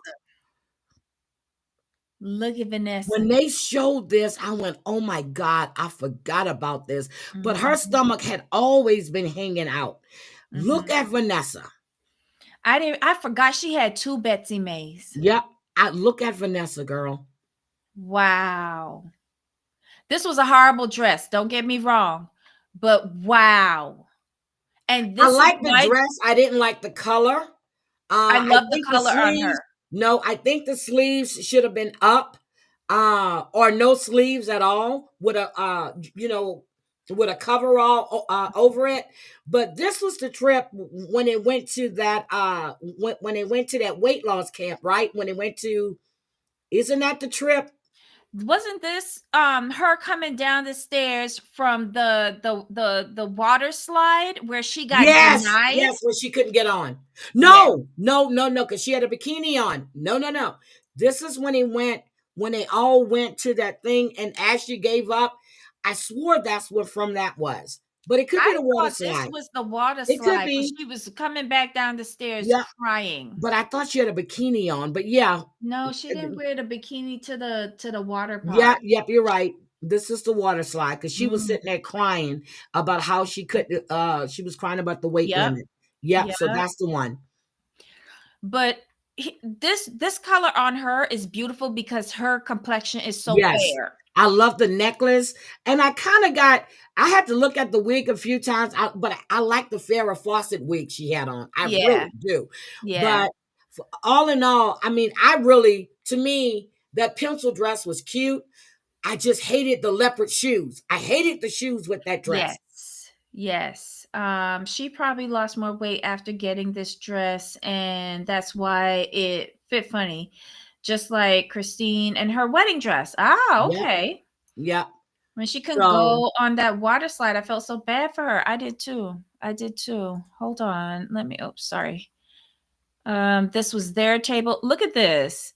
Yeah. Even here he looks smaller, but isn't it nice to see him in proper clothes? Yes, it is. And not shorts and a t-shirt. Thank you, Snuggle. Yeah, that was the water slide. And look, his pants goes up over his belly. Because remember, whole season his belly was dropping out. Always hanging. Yep. Good on you, Scott. I didn't like you, but good on you. Sorry. Look at them together. Yep. They look so cute, but the dress is falling. She doesn't know how to wear a strapless. Yep, I see it. All right. So neither one of the two of them they took their shoes off. But look at Scott, girl. Scott looks so right good. Here, look, okay, right here. Megan looks good in this picture. I'm gonna give it to her. No. She does to me. Her hair, but they all look good. All of them look good. All of Megan looks good from the neck up. Okay. But when you are her size, you cannot wear your undergarments out as clothes. Well, see, in the picture, it doesn't show the rolls, is what I'm saying, Debbie. She looks put together, okay? But we know that there's and then I do feel this dress needed to have the straps to hold up because she doesn't know how to wear this dress. Yes, it was falling down. And in one of the pictures that I had, I thought I was seeing nip, but then I realized it was a bra. So everything was falling down and she didn't have the wherewithal to pull it back up. No, because with that material, it's going to slide. That's why she needed the straps over the shoulder, not the sleeves like that. If you're not used to wearing an outfit like that, you need to have the straps to help you hold it up. If this was a halter neck, this would have looked fabulous on her. Yep, even that. Yep. If this was a halter neck and then that gold chunky necklace on top of it, but let me tell you, she said Vanessa's always had that hole. Even when she was big, she was screwing. Vanessa said herself, her hoeing is going to get worse. Vanessa was still getting the PP, even with that weight. Okay, she was still getting it. And you want to know why I don't even like Megan's outfit here standing up? Why? Look at the skirt. Midway through, you see the slip underneath has It's not the ridden slip. up. It's those black tights she be wearing. No, but it has a slip. The slip comes okay. halfway down in the garment, but you'll see it angling here. It's ridden up on an angle so that you're seeing her tights, the compression tights that are holding in the saddlebags. It's riding up because it's not a good material meshing with the compression tights. Okay. So this is why I don't like this outfit. The skirt, it's the same color as her. Okay. If this skirt was like fuchsia or even this same red tone, it would have been great because it would have matched her lip and she would have had two things popping. Okay. It was just a big fail for me. Big fail. And when you wearing a lace bra, girl, if it's your outer garment, put on nipple covers. Okay, we got it. Is that the only pictures you have now? Hold on. That's that. Oh, now this one. Girl, look at that lymphedema. Look at all of that. And her legs, they're always ashy and dried looking. But that's not lymphedema. That's what Dr. Now calls it. No, that's fat collection. But that's what a lymphedema is. Lymphedema is liquid. It's fluid. Okay. Isn't it's swelling? No, no. Like lymphedema, because I looked it up. Lymphedema is like swelling, so it's fluid based. And I don't think her saddlebags are fluid based. I think it's like leftover. It's a Betsy May. This is her. These are her Betsy Mays. Okay, we're good. Okay. But at least she wears dresses and stuff, because some people that are that big, even though she's lost a lot of weight, all they'll put on is sweats and stuff like that. But at least she tries, especially when she's going to see Dr. Proctor. She's always trying to look cute. I think though, because I'm going over to Whitney, like the chub rub. Remember when she was describing that, and I was like, yeah. But that was something beneficial that I took away from my Big Fat Fabulous Life, and I cannot imagine how she walks.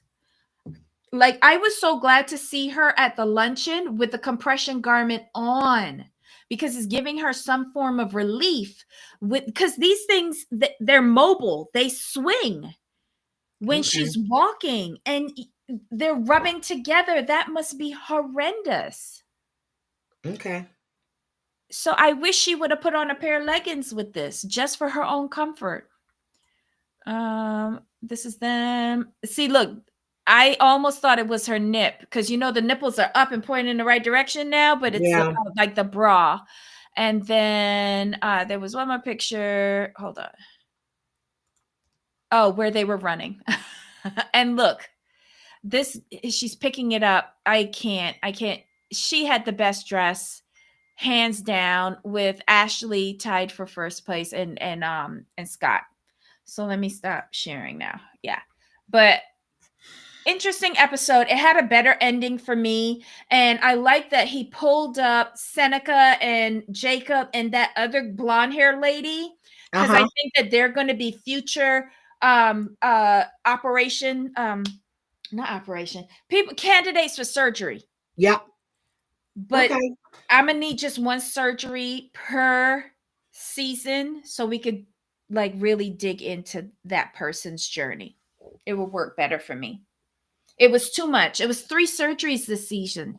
We had Tina 2.0, we had Scott and Vanessa's skin removal. It was too much. There was no there was not enough focus on each of these people to get their story out. Okay. All right.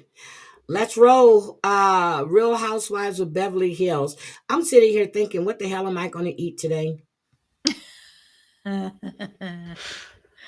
Housewives of Beverly Hills. What happened? Besides Dorit explaining to her son, about the Louis Vuitton collection, and it's an NFL collection. Okay. I thought that was so fucking unnecessary. A girl was like, what? She gotta do a brand sponsorship deal in order to so she doesn't have to pay for those glasses. And why is she in her house with her hat on her goddamn head? Wasn't she going someplace? No, Erica was over to visit. It goes with the outfit. I don't know. I don't know.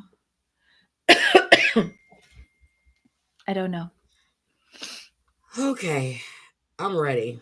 Mm-hmm.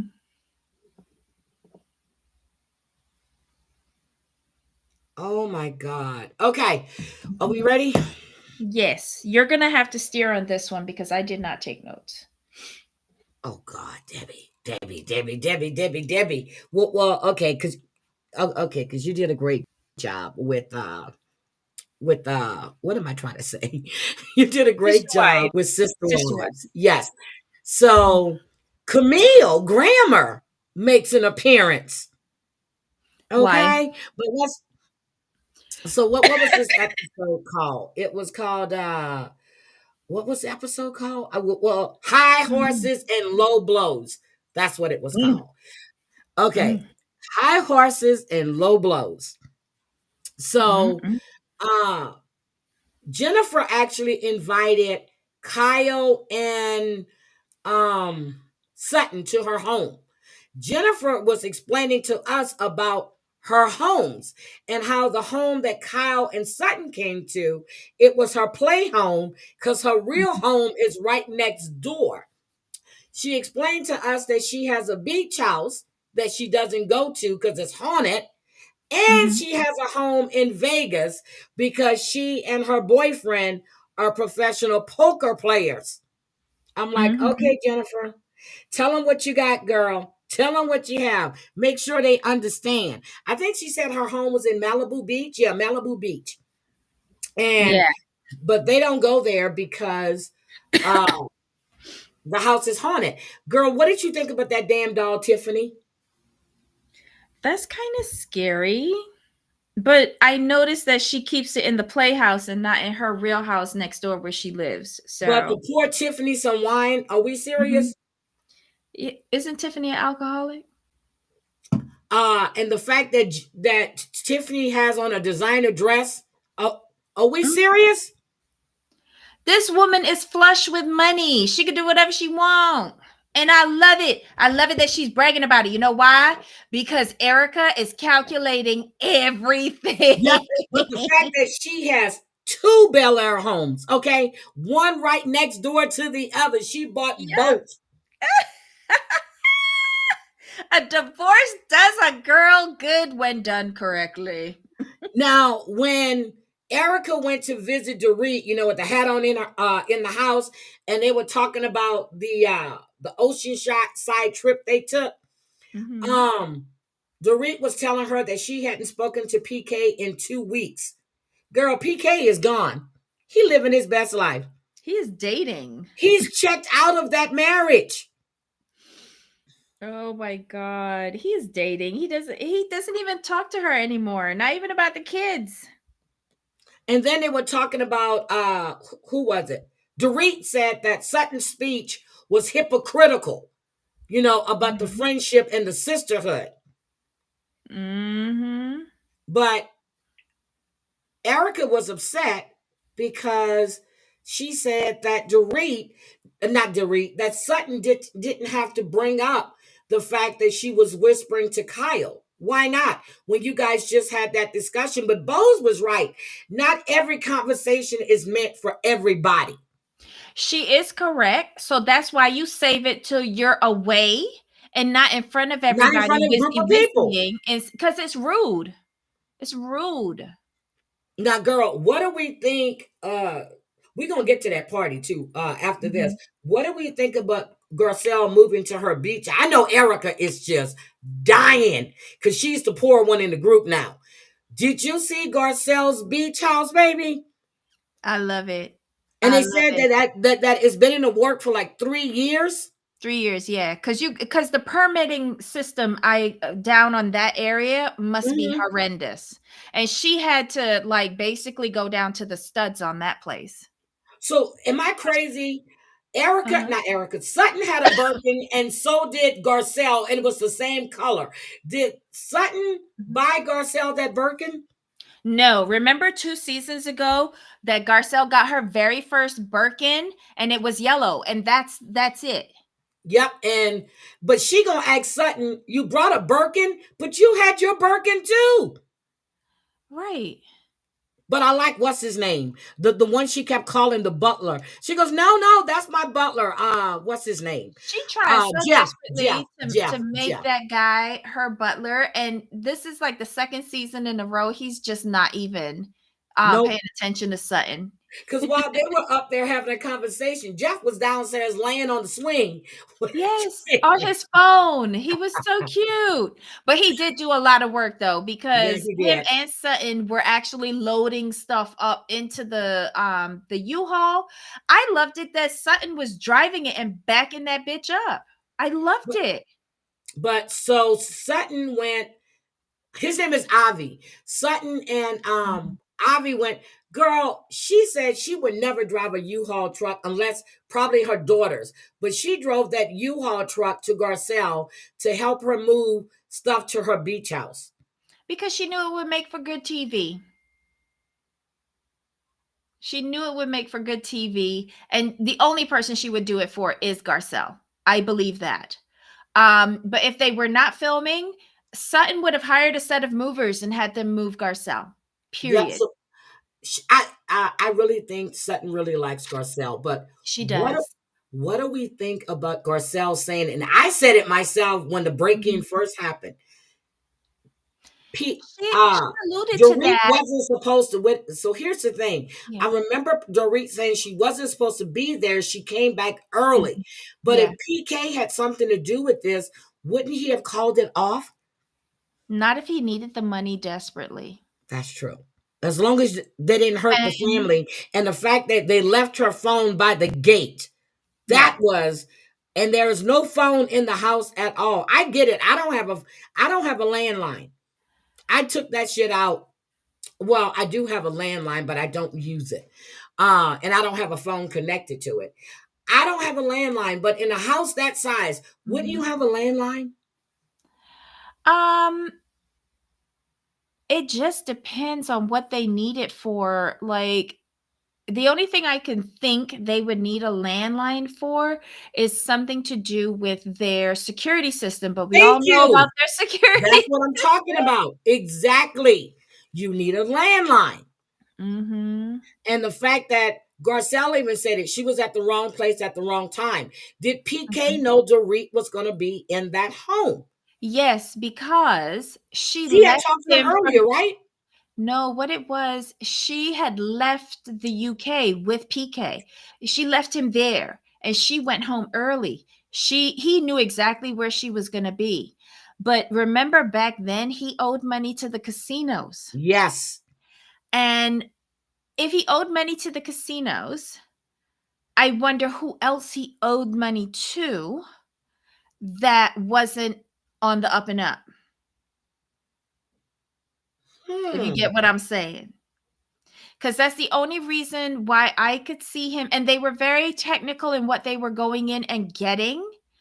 They knew exactly, like, it was like they had a shopping list. Like when you go to a local supermarket and you need bread, cheese, milk, eggs, and some ground beef, and a whole chicken. And you go to each section, you pick up, you put it in your shopping cart, and then you tootle on your way. They were very precise in where they went and what they picked up and left.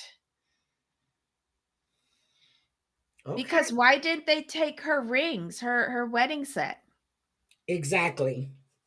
Because that would have been right. It would have either been on her Yeah, hand. she had it on her finger.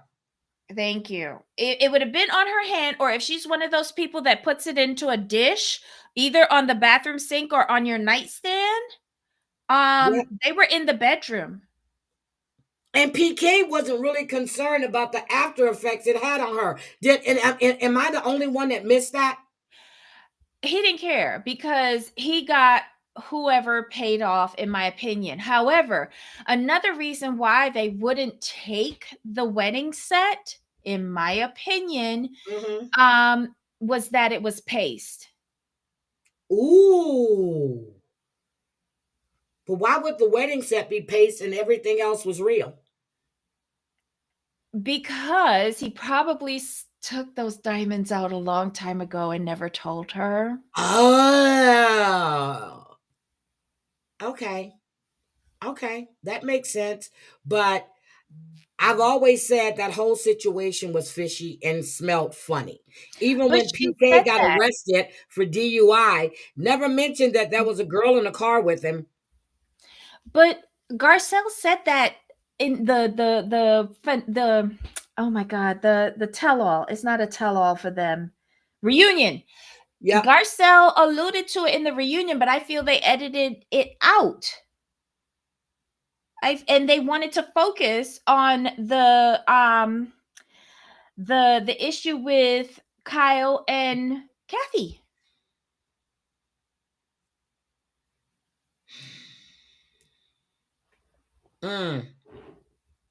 Okay. But I think he told them what to go and get and then leave. Oh my God. I'm sorry. This just popped up. E11 did a live last night with Sweets and Beyond, and they were making cojitos. Oh my God. I thought you were going to say something else. No, they were making cojitos. So, Debbie, I'm going to send you that link if you like cojitos. Oh, okay. Yeah, so I'm gonna look because I'm gonna make so cojito to me is like eggnog, I think. I think that's I think it's like eggnog. But I'm gonna watch this. I didn't even know she went live. Like it says 17 hours ago. I'm gonna watch it. Okay, so then we have Dr. Jen. Is that her name? Dr. Jen went to Erica's home, and Erica was talking about she felt like a prisoner because every time she walked out the door, the paparazzi was there. No, bitch, because you look like hell. You had all that weight on you, and you knew you were guilty as shit for being involved with all of this shit with your husband. Okay. Okay, so now I know what you're talking about. You mean coquito? Coquito, yeah. Oh, okay. Yeah, that is eggnog. Okay, that's Puerto Rican eggnog. I'm like, wait, because I thought it you looks were like talking eggnog to me. So I'm gonna try their recipe. I thought you were talking like about a tamale or something. I had no idea. I said I'll try it. No, but yeah, no. when you said eggnog, I'm like, wait, that's because I said it looks like our eggnog. So yeah. Oh, that shit is good. Yeah, that so shit Cooper is was always good. talking about. So I'm gonna have to try this recipe. Yep. I'm gonna watch it and I'm gonna do it. Finally, okay. So have we established if isn't that the home that this guy let Erica live in? The older guy that was friends with Tom that she was fucking that let her live in that house. That's not her home, right? I thought that was a rental where she's at. Remember, the big thing was she got that place because one of Tom's friends let her stay there. And then the rumor was that she was seeing this guy. That is not, I don't even think she's paying rent for that place. Oh wow. Because the rent, we looked up the rent. It was supposed to be like $9,000 or $10,000 a month. She doesn't have that kind of money. I know, especially when she first left. She didn't have it.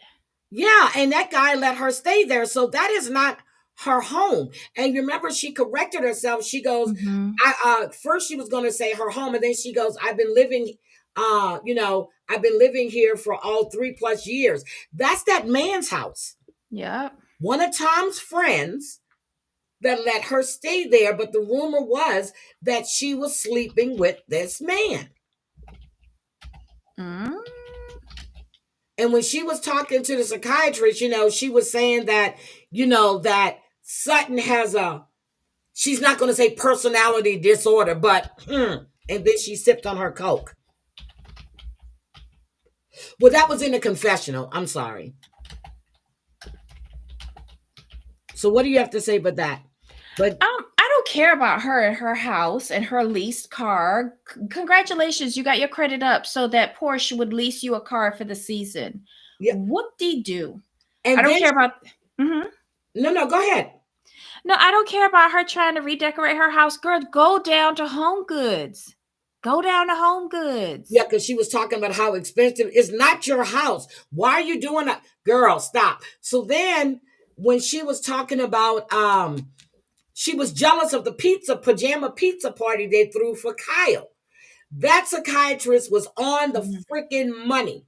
She said there's a list of shoulds of what the women should have done, and then there's a list of shoulds that you should have done. And talking about her behavior. Yeah, but why would she expect? I'm getting a few messages, and I put something in the chat. You know, I gotta participate sometimes. Okay.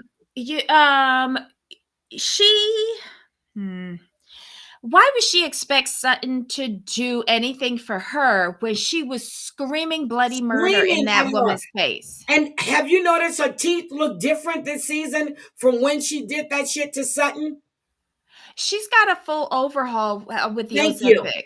Yeah, she got everything fine-tuned. Because look at her teeth when you see the teeth missing on the sides, and look at her mouth now. I said, wait a minute, she's got teeth. She's got her teeth done.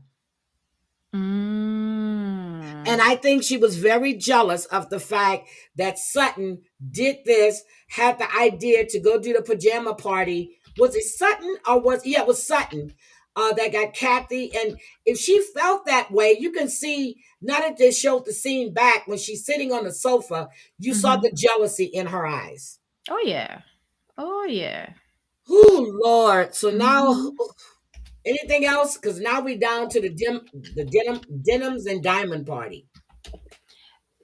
Let me tell you something. When I heard the theme for this party, I was like, how 20 years ago is this? 20 years ago, everybody was throwing a diamonds and denim party or denim and diamonds party. Well, hell, we had one at the hotel I was working at, an annual charity event. One of their themes was diamonds and denim. How boring, how droll, how common. Oh my God, Debbie. So I was fretting about, Mauricio not being there the first party without him. Girl, Mauricio was in Aspen with his little girlfriend. But when Camille said about the young woman, Kyle took offense to it. Kyle, at that time, when you were filming, Mauricio was living his best life with his little girlfriend in Aspen, in your home. Yep. In your home. So she said, well, I think that Camille is just, no, she's not. You're getting the same treatment that Camille was getting. Someone has Mo done a few things, that I had to find out. Yes, girl, come on. Come on.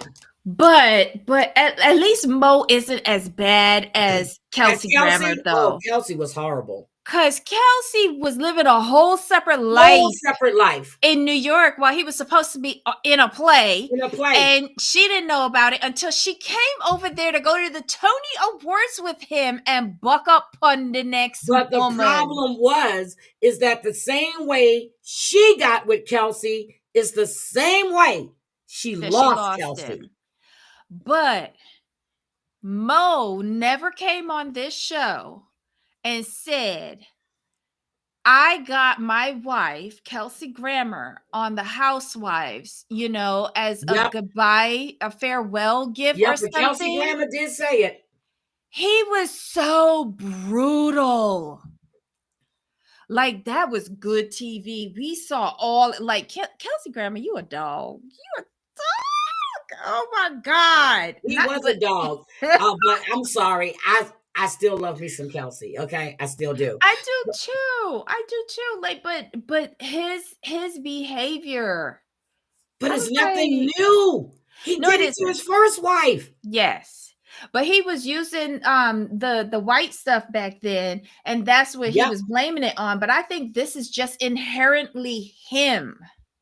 And I do believe you're right, Mari. They have money stashed. Trust and believe me, they got money stashed. Because Tom, and he's faking senility. Shit, a lot of people do that. But Dorit came, girl, her vintage wear. What do you think about Dorit's vintage wear? She bought it from the secondhand shop, so it is you. vintage. She said she went through her collection. No, she got it because there's some good secondhand stores in Beverly Hills and the surrounding areas. Kyle used to own one, and you can go in and what are they called? They're not called vintage stores or secondhand stores. Consignment stores. Consignments. That's the posh name for them. Yep. So people actually bring their old stuff there. You go in and buy it, and then they take a percentage, and then you get your cut. Yep. Correct. Because I feel she's going to be doing a lot of vintage this year, much like Lisa Brenna did. And it's because nobody is funding the clothes anymore. PK doesn't, he's exhausted his funds, and she's not getting brand deals.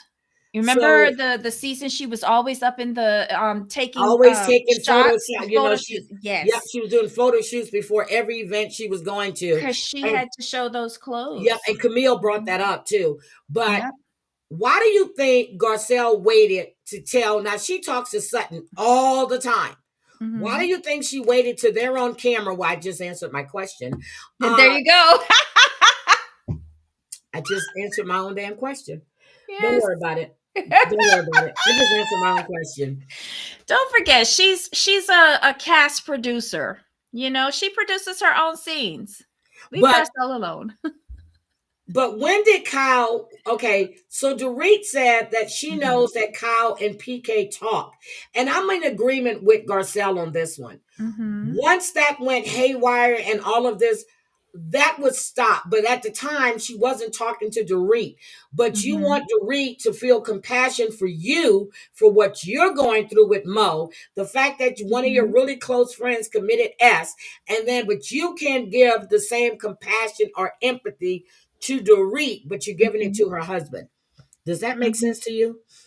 No, but nothing Kyle says this season makes sense. And what the hell did Boz have on? Stop. What does she have on? Stop. She's entertaining for now. What does she have on? Sequins. You look like Barbie going to the fucking rodeo. I know. Like Barbie. I know.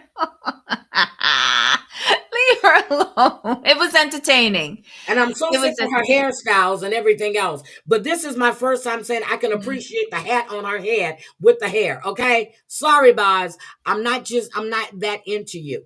But I bet you she pays a lot for her clothes and those hairdos. The silly shit she had on didn't. And that includes Erica too, with the Western hat on and whatever jacket.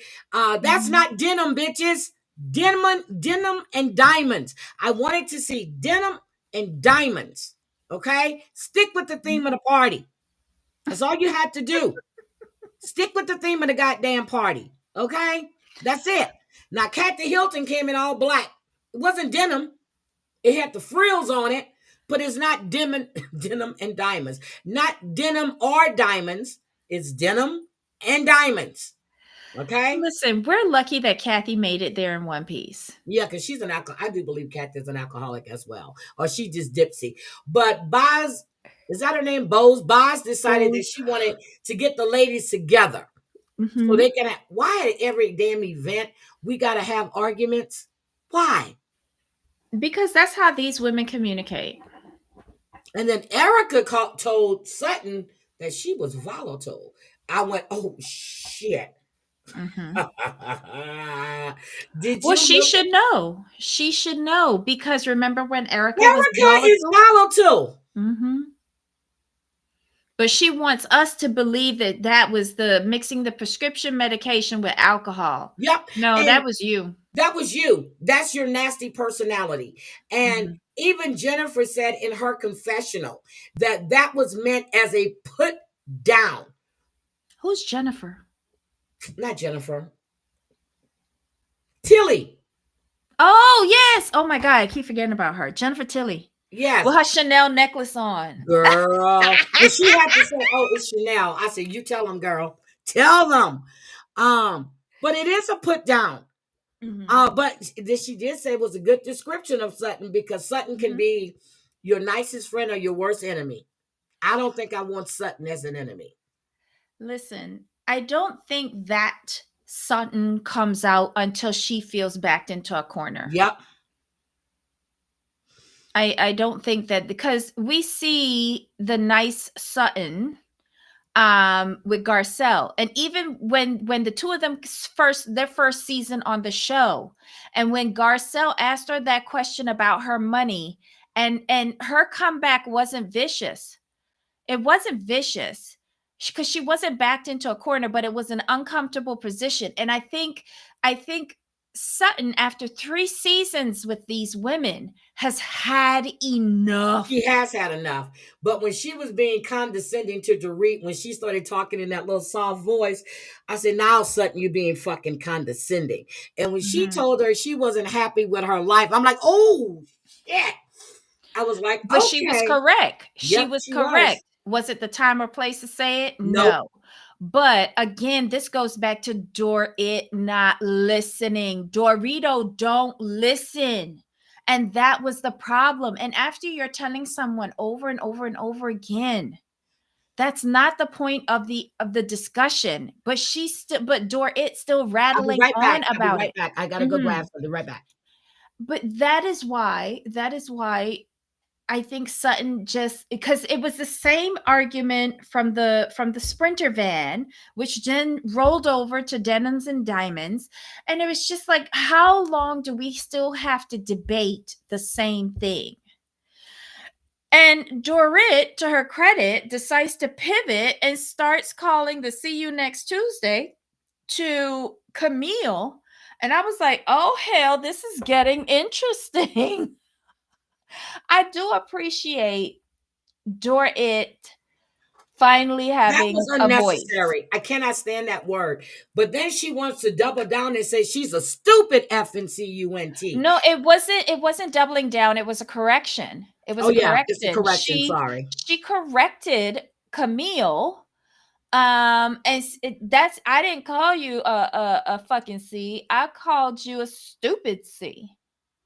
And look, I don't like the word, but where it was directed this time, I wasn't mad at it. I was actually with Dorit. See, I'm saying her name right. I was with Dorit on this one because you know what?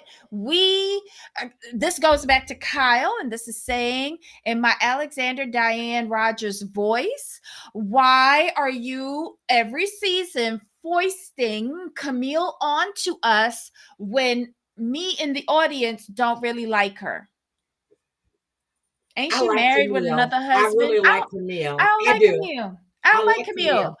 Camille comes on there and tries to talk down to people, and that's why Dorit told her you was talking down to me. Yeah, you was talking down to me, and I'm not gonna let you talk down to me, and I'm not gonna let Kyle treat me like any old how after I dick down her husband. Yeah, but then the thing is when Dorit was saying how Sutton overreacted things, and when she was stressed, Sutton raised her voice again, and then Dorit, see, and then Erica's right there backing her up, right?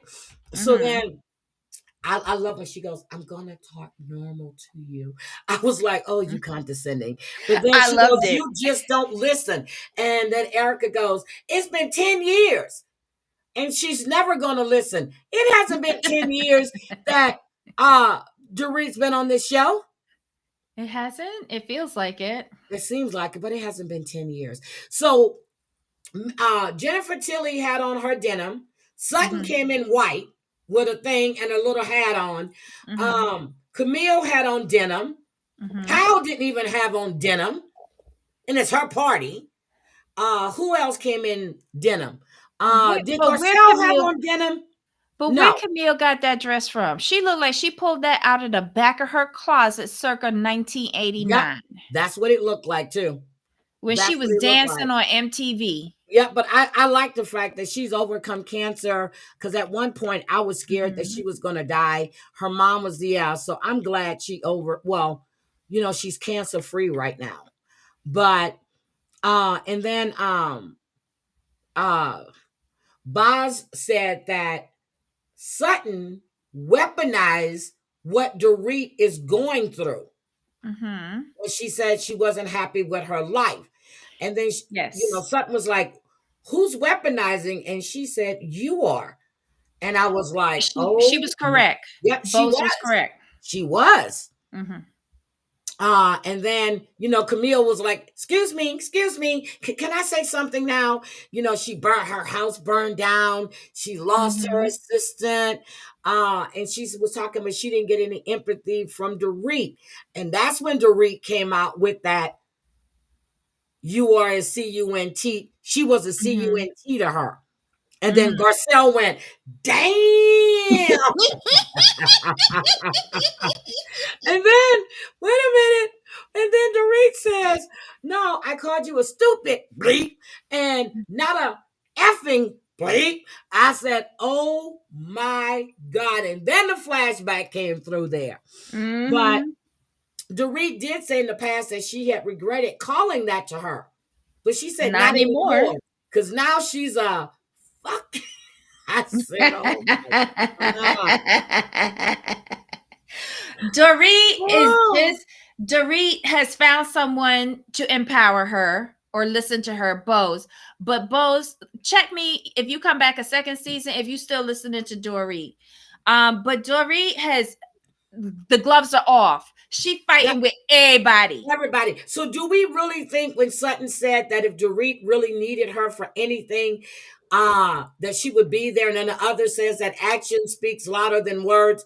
Do you believe that Sutton? I do believe that Sutton was sincere when she said Sutton would be there for Dorit because Dorit does not have any pending charges yet. But once charges come out, Sutton is backing up because she is on the board of directors of the Joffrey Ballet. Yep, and a lot of things. But yes. The thing is that Dorit comes and says that the only reason why Sutton wants to be her friend, she wants to look like a caring friend, but she's really not. I was like, that was wrong, because you guys had that conversation, and I did know Sutton raised her voice in that sprinter, probably because she's stressed. But then Dorit said she understood everything that was said. No, you didn't, Dorit. You an airhead. It wasn't about Teddy. Right. It was about the secrecy and talking behind each other's backs. Yes. But no, and Kyle is not her friend. She isn't. So, but again, with that statement, T Love, I don't think Dorit knows how to be a friend. So therefore, she would not understand why, like her and Erica, they don't understand why Sutton and Garcelle are so tight. They don't. And that's because those two don't know how to be a friend. But Kyle has never questioned that. Because Kyle knows how to be a friend, and because she just lost her best friend last year. Yep.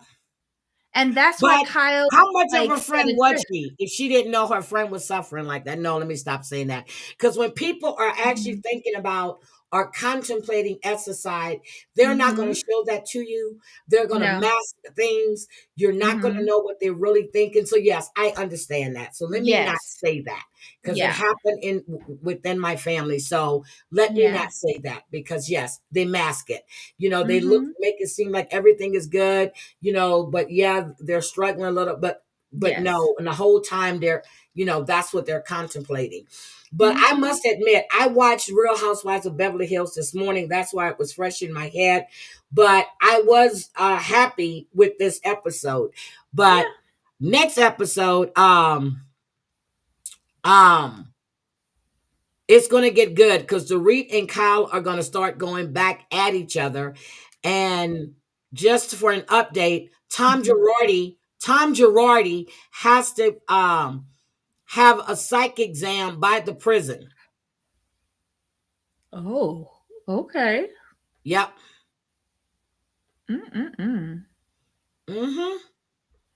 Well, that kind of makes sense. Because they're looking at 14 years in prison. So now he has to do an evaluation with the prison psychiatrist.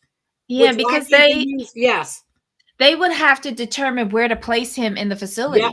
And because that's what they said. They said the judge wanted to determine if he qualifies for a prison center serving severely impaired elderly defendants, is what it was how it was stated. God. I hope he gets in though to that facility. Because as much as he's done, I wouldn't want him. I don't think he could survive a real penitentiary. I just don't. So he has to surrender by January 7th to be transported to North Carolina. So his examination is, I think they said it's going to take like 30. Hi, Kaden. It's expected to take no more than 30 days. And then he'll go back to court again after that, and they're going to decide but where he's going to be placed. Right. Because he was found guilty. He was. Yeah. Like I said, I'm not absolving anything that he's done, but if he does have issues, that's a serious thing. And I don't think he could survive general population. I just don't. No. And his crimes are money crimes, but it's a fucking felony. Yeah. I hope that he takes this serious with this test that's coming up, and I hope that he's assigned appropriately. So we'll definitely see. But I have something that I wanted to show you guys that was in the news, and I'm going to show it to you. Is there anything else we want to say about the Real Housewives of Beverly Hills? No, that was I do like how the segment with Bose and how every year she takes her daughter on a trip. The daughter has to make a presentation of where it is she wants to go and why she wants to go there. Yep. And she has to do a full-blown presentation, boardroom style. And then they go. She's teaching her. She's giving her critical thinking skills. She's giving her public communication skills. And I think that is great because God knows, I know Kayla would never give me a presentation, but she would argue her point too. I'm like, okay, fine. It's like, okay, fine. And Nate was the same way. Nate can come to you and I'm sitting there going, and I'm thinking in my head, who the fuck do they think they're talking to? But the whole time I'm listening because I'm going to hear you out. And then I hate when I'm wrong. I'm like, fuck. Look, that's what I would do. Fuck, got me. But I think it's a good thing that she's doing. But I don't know why I thought her daughter was older, because one of the pictures, she looked older, and I thought she was living in a dorm. I thought she was in college, but she just turned 15. Yeah, she's still at home with her, but not for too much longer, though. She'll be off to college soon. Yeah, I don't know why I was thinking she was already in college. My damn incense burned out. Well, it didn't burn out. This one isn't burning right. Hold on, Debbie. This one isn't burning right. Hold on, let me hit it again. This is my third time lighting this one. So, okay, there we go. Hold on. Okay, the glow is there. Look, so the glow is there now. Because it keeps going out. I'm looking, there's no smoke coming up from it or nothing. I'm like, okay. So, good morning, Kaden. How are you? Well, good afternoon where you at, probably. It's still morning for me. All right. Anything else we want to say about this episode? Anything we forgot? But here's my question. We haven't seen Dorit's daughter, or have I missed her on the show this season? We've seen the son. Yeah, we only see Jagger. We never see the little girl because I don't know her name. Okay, let's look at this real quick. Now it's smoking. Damn, I put it too close to me. Shit. Hold Oh on. no. Yeah, I put it too close. I put it too close to me. All right, let's look at this. Hold on. Oh my God. And then I think it's going to be Couch today. And, on Max. If you guys aren't watching Max, there's a great new show. Well, there's season 1 and season 2. It's called Bookie. Oh my God, that is a good show. I'm really enjoying it. And when I have to watch Dexter, I go into Kayla's room because she has Paramount Plus in my second room. There's Paramount Plus on that TV. And I'm like, I thought I had Paramount on this one too. And I can log into it. I just can't find my password. So I need to go. So I always go to the other room and watch it. Be quiet. I'm going to find it. I think I'm just going to call Kayla and ask her for it. Leave me alone. Okay, let's go. Utah man has been given chance after chance to stop hurting people. Well, now a Utah woman says that the justice system has a chance to stop her abuser's violence. She reached out to KSL investigator Daniela Rivera, who reports on challenges in Utah's justice system in our series, Failure to Protect. This dress is... That knock, and then we just hear doo, doo, doo, doo, doo. Is a sound Joni Michael won't forget. And I just booked it down the stairs. They all flooded into my house. Put your hands up. Salt Lake City police officers responding to a domestic violence call start to handcuff her ex, Caden Beckstrom. You got me! But he fights back, screaming profanities and racial slurs. Officers used a wrap to restrain him, then a hood because he kept spitting. You good? This is July 2023. Things just got really bad really fast. Joni says this wasn't the first time Caden became violent. He wrapped his hands around my throat and started choking me. He pushed me to the ground, stomped on my chest. But this day was the worst. He picked me up and he slammed me on my stomach on my bed. And I remember feeling like the support bars under my bed snap. Joni says she was 10 weeks pregnant at the time and later miscarried. Caden Beckstrom was charged with 4 felonies and 7 misdemeanors in those domestic violence cases, but was offered plea deals, a chance to stay out of prison. And if he went to treatment and followed his probation conditions... I want you to look at all of these assaults. Oh, shit. Hold on. Felony convictions for felony convictions for assault. Keep going. Stop. And followed his probation conditions. Look at these assaults. Felony assault of a pregnant person, felony assault by prisoner, felony assault by prisoner, felony assault by prisoner, misdemeanor, assault on a pregnant woman, misdemeanor, property damage destruction, misdemeanor, unlawful detention, misdemeanor, interference with arresting officer. This is Salt Lake. Misdemeanor, property damage. Misdemeanor, domestic violence in the presence of a child. Misdemeanor, interference with arresting officer. The list goes on as you felony convictions for assaulting Joni and police wouldn't go on his record. At the time, Joni supported the deal because she wanted Caden to get help. But he didn't hold up his end of the bargain. With repeated violations, Caden had his probation revoked, then reinstated 3 different times. Then in September... He hit me in the back of the head a bunch of times. And ow! I don't know, wherever, just all over. This Utah County man told sheriff's deputies Caden attacked him out of nowhere, completely unprovoked. I didn't even hit him at all. What's up, man? Easy, Ruby. What's your name? It's me. Now you might be thinking, he's really in trouble this time. Wrong. Caden got another plea deal. Jail time? Suspended. A fine? Suspended. All in favor of more probation. He attacked me while I was pregnant to the point where I thought I was going to die.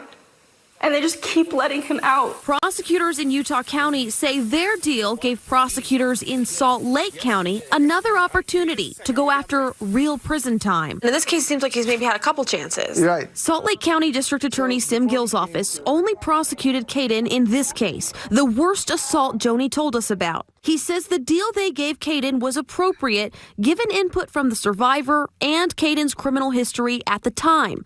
But they structured that deal in a way that gave them options to come back and ask for the felony convictions and prison time without going to trial if Caden didn't clean up his act. It's a compromise that's there, but that's the one that we came up in this scenario to protect everybody's interest. So this deal gave him a chance to correct his behavior. That is correct. And he didn't take advantage of it. Caden has another court date in Salt Lake County tomorrow, where all those violations could finally lead to a prison sentence. He wrote this letter to the judge asking to keep the felonies off his record, but prosecutors told us they plan to ask for a more serious consequence.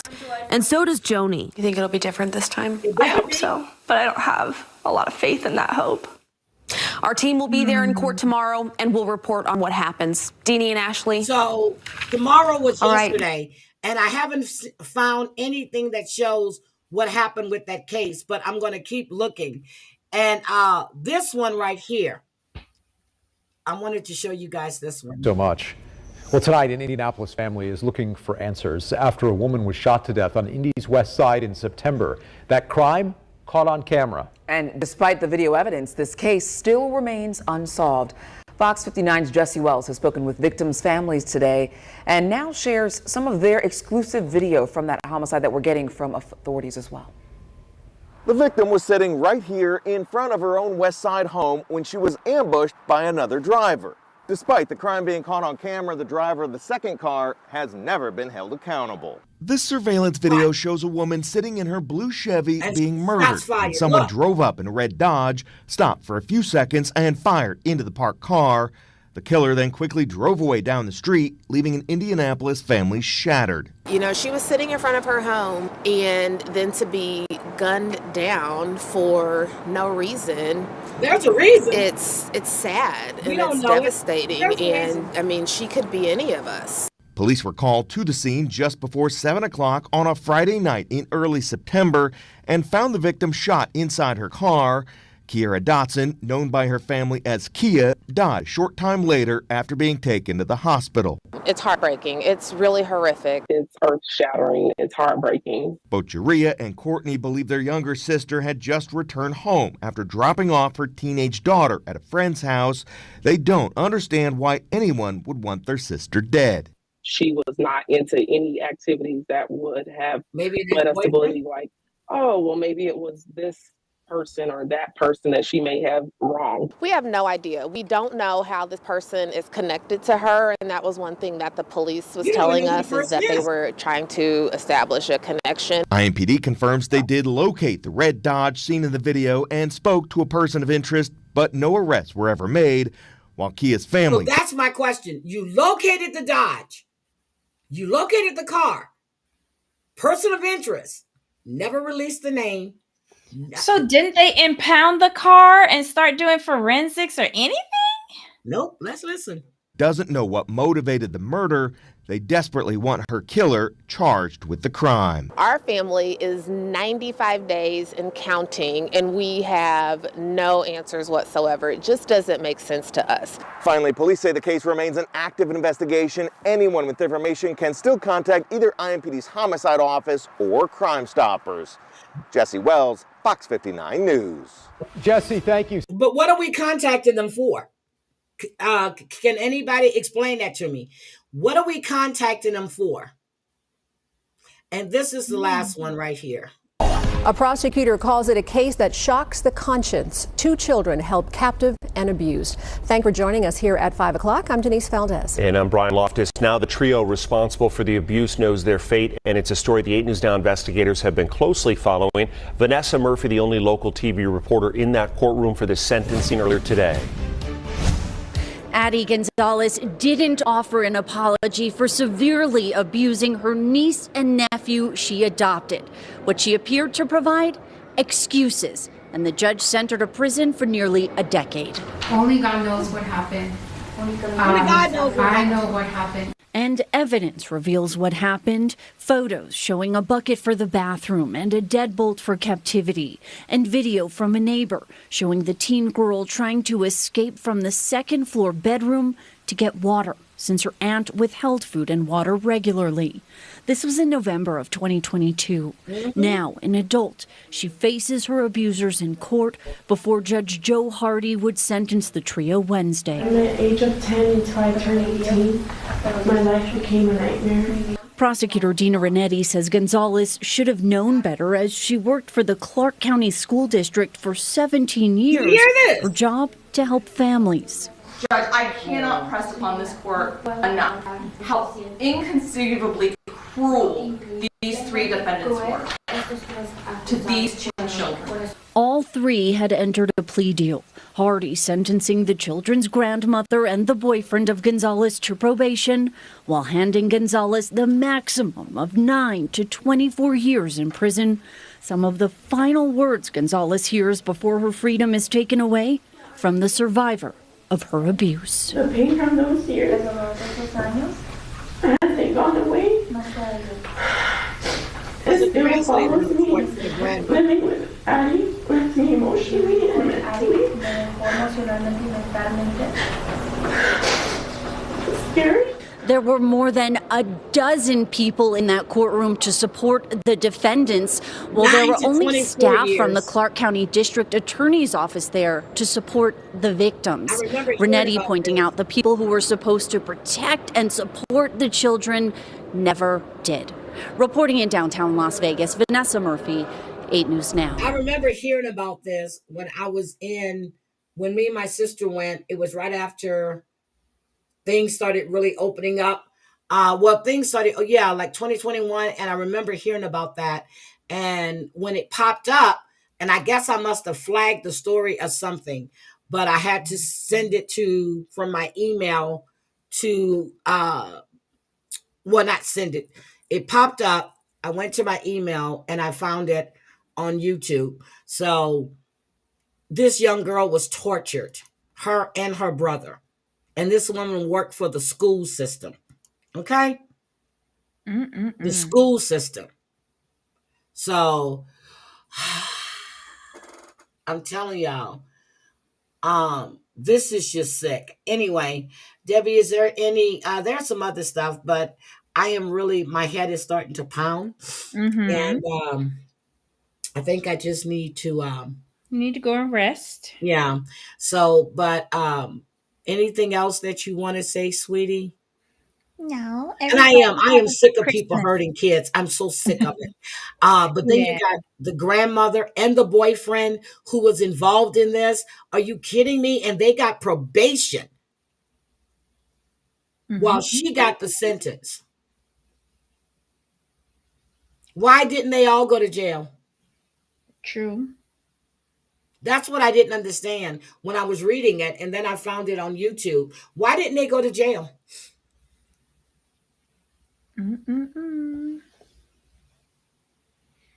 So, they all need to be rotting in prison. All of them, not just her, but 9 to 24 years. So the maximum is 24 years in prison. But they said a decade, so that'll be the maximum she's going to get is 24.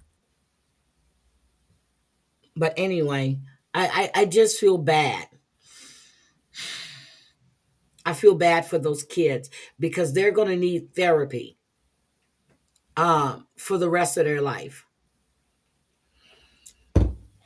Oh, but there was one more in Houston. But I'll just do that tomorrow because there's another one in Houston where this guy was arrested for stalking and chasing a 13-year-old girl. Stop. Oh my God. Yes, Snuggle. What's up, baby? I just saw your thing. Yes, ma'am. What's up? She needed life in prison. She really did. The grandmother needs life. The boyfriend needs life. Because if you did it to your own family, what would you do to other? You know what I'm saying? Yep. What did Snuggle say? Hi, Claudia. Hi, Claudia. Okay, what did Snuggle say? She's typing. I'm gonna wait. She needs advice. Excuse me. Oh, yeah, that incense smells so good. Oh my God. I love the smell of it. And I bought 2 of every kind. Do you have the long stick ones like I remember, or do you have like the new nubby ones? No. I have the long sticks because I like those. Oh, okay. Yeah. And I buy the thick ones too. Oh. Hi, Claudia. Snuggle, you need advice on what, baby? Debbie, Claudia says hi. Hi. Okay, I'm waiting. Bye, Mari. So nice seeing you. This must be a very long problem for Snuggle Bunny. Yeah. I'm waiting, Snuggle. And I really need to finish packing since I'm not leaving on Wednesday. I'm leaving Tuesday. Look, we sorted out your issue earlier. What do you mean you're homeless and you're in a hotel? I thought you were engaged and getting ready to be married. I'm so confused. Yeah, I buy the thick ones. But 4 months ago, one of my daughter's teachers gave her a Labradoodle dog, one of the big ones because it was in a bad shape and she couldn't keep it. Okay. Mm-hmm.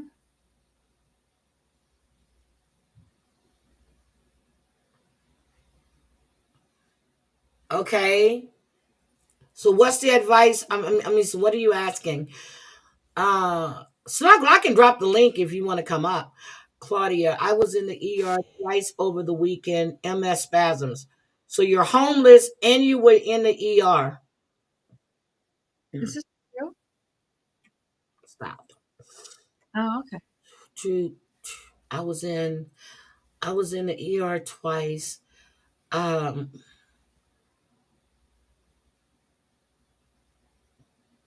Michelle LaBelle, you said, "Oh, I told you to stop," but you were talking to Michelle LaBelle. She buys the thick one. Yeah, I buy the thick ones. I do. They last longer and burn longer. Be quiet. Don't say a word. Don't say a damn word, Debbie.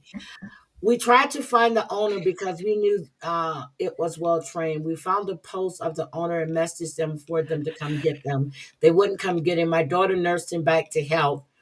So your question is, should you keep the dog or not? Can't you adopt the dog out if you don't want to keep the dog now that the dog is healthy? Yep, or rehome the dog. Yeah. Where's Sophie at? That's a question for Sophie. Mm-hmm. Well, where's Sophie? Because she has Labradoodles.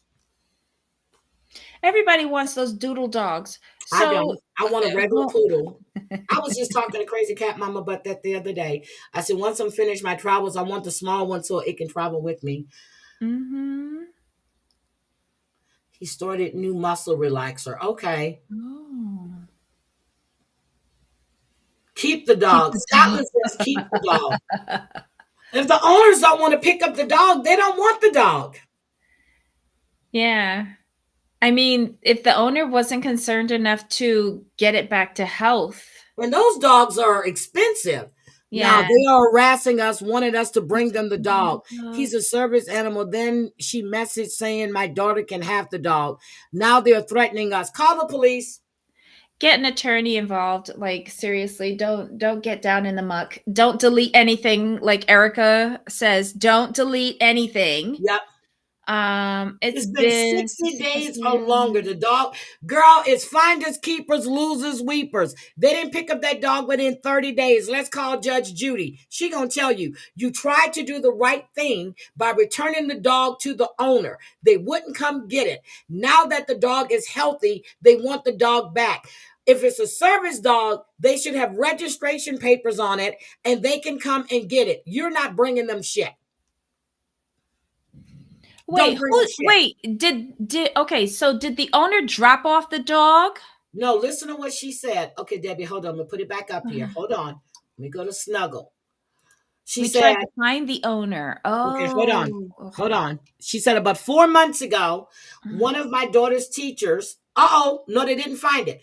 But 4 months ago, one of my daughter's teachers gave her a Labradoodle dog. One of the big ones because it was in bad shape and she couldn't keep it. So this is her daughter's teacher. Okay. Mm. She said, so I guess the teacher must have found it, because she said, we tried to find the owner because we knew it was well trained. We found a post of the owner and messaged them for them to come get him. Mm-hmm. They wouldn't come get him. My daughter nursed him back to health. Okay. Mm-hmm. She says, now they are harassing us, wanting us to bring them the dog. He's a service animal. Then she messaged saying, my daughter can have the dog. Now they are threatening us. Okay, so how did the teacher wind up with it? I guess the teacher found it. I don't know. So here's my thing. The teacher She gave it let to her her. brother. Okay, somebody let her brother. My husband won't involve the police. She let her brother keep him while she was sick and he ran away. This was months ago. Girl, that's your dog. Yeah. That's your dog. Yeah. If they I really would wanted that dog, they would have came to you and got that dog when you exactly. first messaged them. There were no posts in the neighborhood or anything like that saying that the dog was missing. Nobody cared that it ran away. You found it. Well, you came into possession of it. You brought it back to health. You actually went and found the owner, and now and tell them to come and get their dog, and they are effing around. Well, they're Yeah, gonna but now find they out. want them to bring them the dog. No, No. no, it's their dog. If they want the dog back, they can come and get it. And if this was a service dog, you sure this was a service dog or one of Well, those that's what they're telling her. emotional? It's the service dog. If it was a service dog, They they would would have have been got never that done dog. that. That They would dog have would have been chipped and everything. exactly. That's probably at most an emotional response dog or something like that that don't need no paperwork. So the owner was sick and let her brother keep the dog. The dog went to the teacher's house. The teacher gave the dog to her daughter because she couldn't take care of the dog. Got you. Okay. You did do the right thing, Snuggle Bunny. You nursed that dog back to health. Yep. Look how far away that is. Tennessee to Mississippi. That's your dog. Tell them to go scratch. Nope. How did that dog get from Tennessee to Miss? Yeah, because she's in Mississippi. Snuggles in Mississippi. That's cray. And block them on everything, but keep Block all them. the threatening messages. Keep every correspondence that Every you have message. with them. And I hope you never gave them your address. Oh God, no. Yep, that's your dog. Because if that was a service dog, a real service animal, that dog would be registered. They would have a chip, and just you can take the dog to the vet, they can scan it, or you can take the dog to the pound, they can scan it, and they'll know where the dog belongs. No, it's not a service. Thank you. And she said they knew he belonged to someone because he was well trained. Anybody can have a well-trained dog, but my thing is, you would not give over your service animal because your brother, you 'cause you're need sick. it. You need your service Thank animal, you. especially when you're not well. Thank That you. makes no sense. It's your dog, girl. It's your dog. And if they continue harassing you, report them. Okay, you only live 15 minutes from the Tennessee line. I got you. Because I was about to say, okay, so you're not in the middle of Mississippi. I got you. Okay. I got you.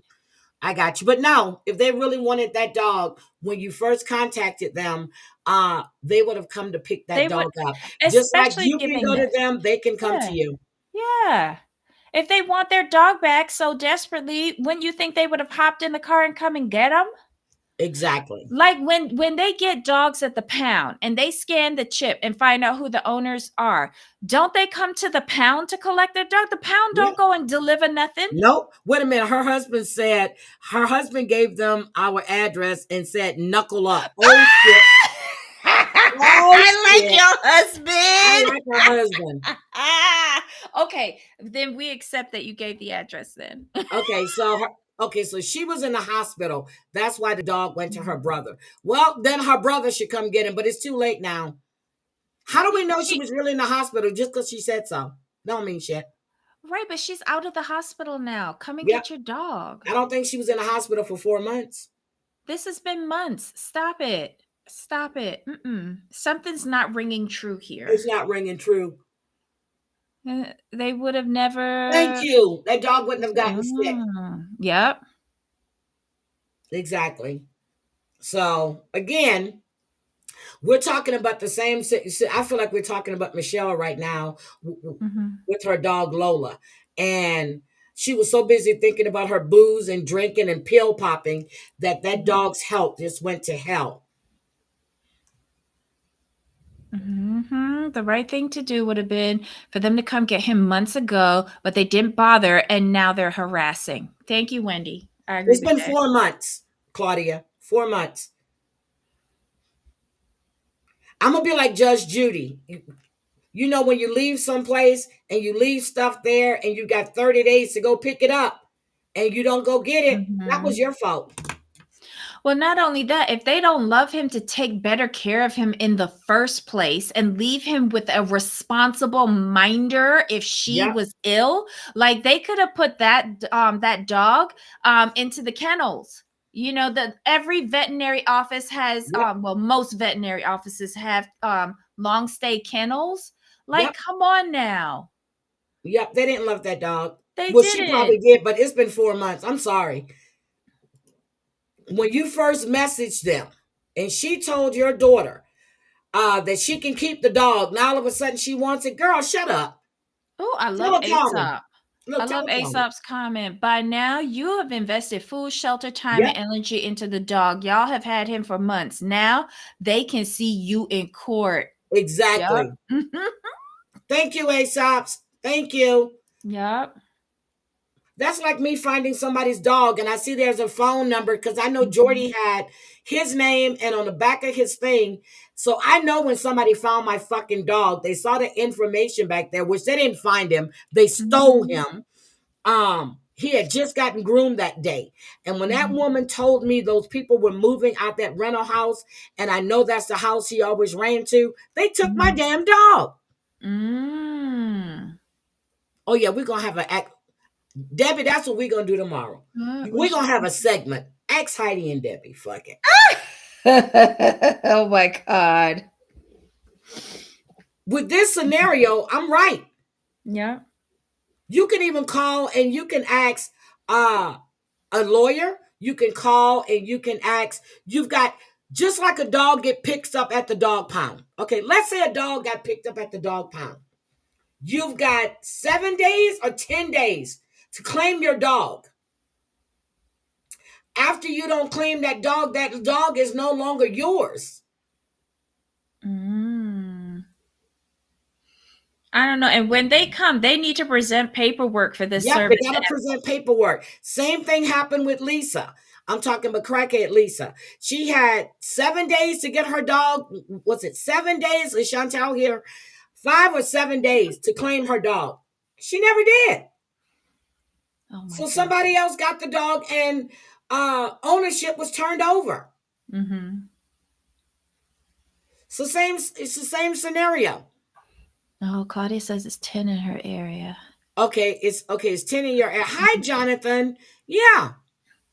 You've got 7 to 10 days. It depends on where you're at. That's your dog, girl. Fuck that woman. Excuse me. You can tell I said so. Fuck that woman. She needs me. I'll come to Tennessee. Okay, Chantel is here. She thinks Lisa had 7 days to claim her dog, and she never did. So let's just think if somebody picked that dog up and took it to the dog pound. She doesn't come get it. That dog can go up for adoption. Yep. Or if it's a kill shelter. Oh, I hate to say it, but yeah. So yeah, she's lost ownership of that dog. That is your dog. And I'm gonna be like Aesop. You've invested love, care, food, everything. Tell her pay you and come get him. Okay, well then they need to send the paperwork and come with ownership papers and come with the police.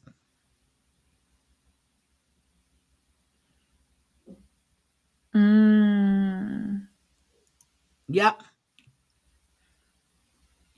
Shadow is living his best life. I was looking at Shadow this morning. because she went live on Shadow Talk on TikTok.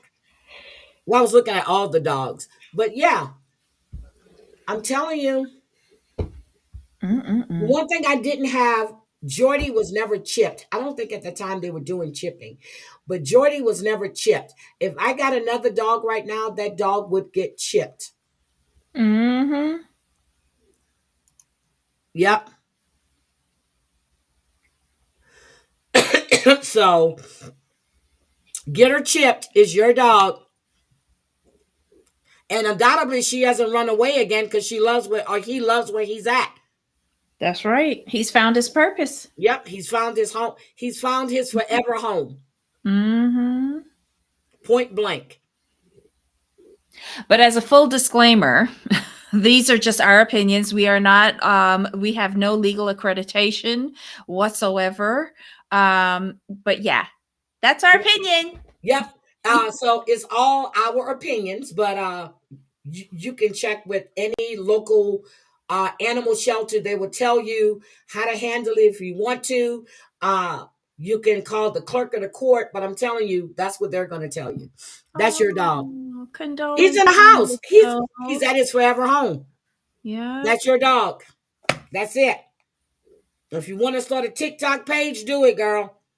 I'm just joking. I'm just joking. But yeah, so that's what I have to say about that. That dog is happy being where he's at. Because if he was happy where he was before, dogs know where they live at. Believe it or not, dogs know where they live at.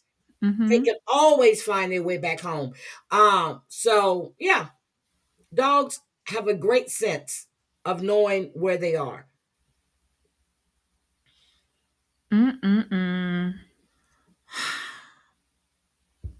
Oh no, we're not gonna make your daughter cry. No, it's your dog. It's your dog. Tell them if they want to pay you for the last 4 months of dog sitting and dog care, well, they can have him. No, don't tell them that. Look, don't tell them that. Just don't respond. They had their opportunity to come and collect the dog once they went to all the extra work of researching and finding them. They decided not to. So therefore, it's done. Done. If they come by the house, and I know your husband said knuckle up, just contact the local police station and have your attorney on speed dial. Yep. You good, Snuggle. And nobody's coming collect that dog. Nobody. It's been over 4 months now. No, they're not coming. They're just trying to harass you, and you're not going to fall for it. Your husband told them knuckle up, and I'm sure he has some friends that'll knuckle up too. So you're good to go, girl. Yep, your husband, exactly. He's done with responding, and that's the way it should be. Fuck him. All right, I'm gonna go. Snuggle, if you have any other questions, we'll have a segment tomorrow with Ask Heidi and Debbie anything. No matter what it is. That's our segment. And if Debbie don't have an answer for you, shit, I'll come up with one. All right. I love you guys. You guys have a great day. And thank you all for being here.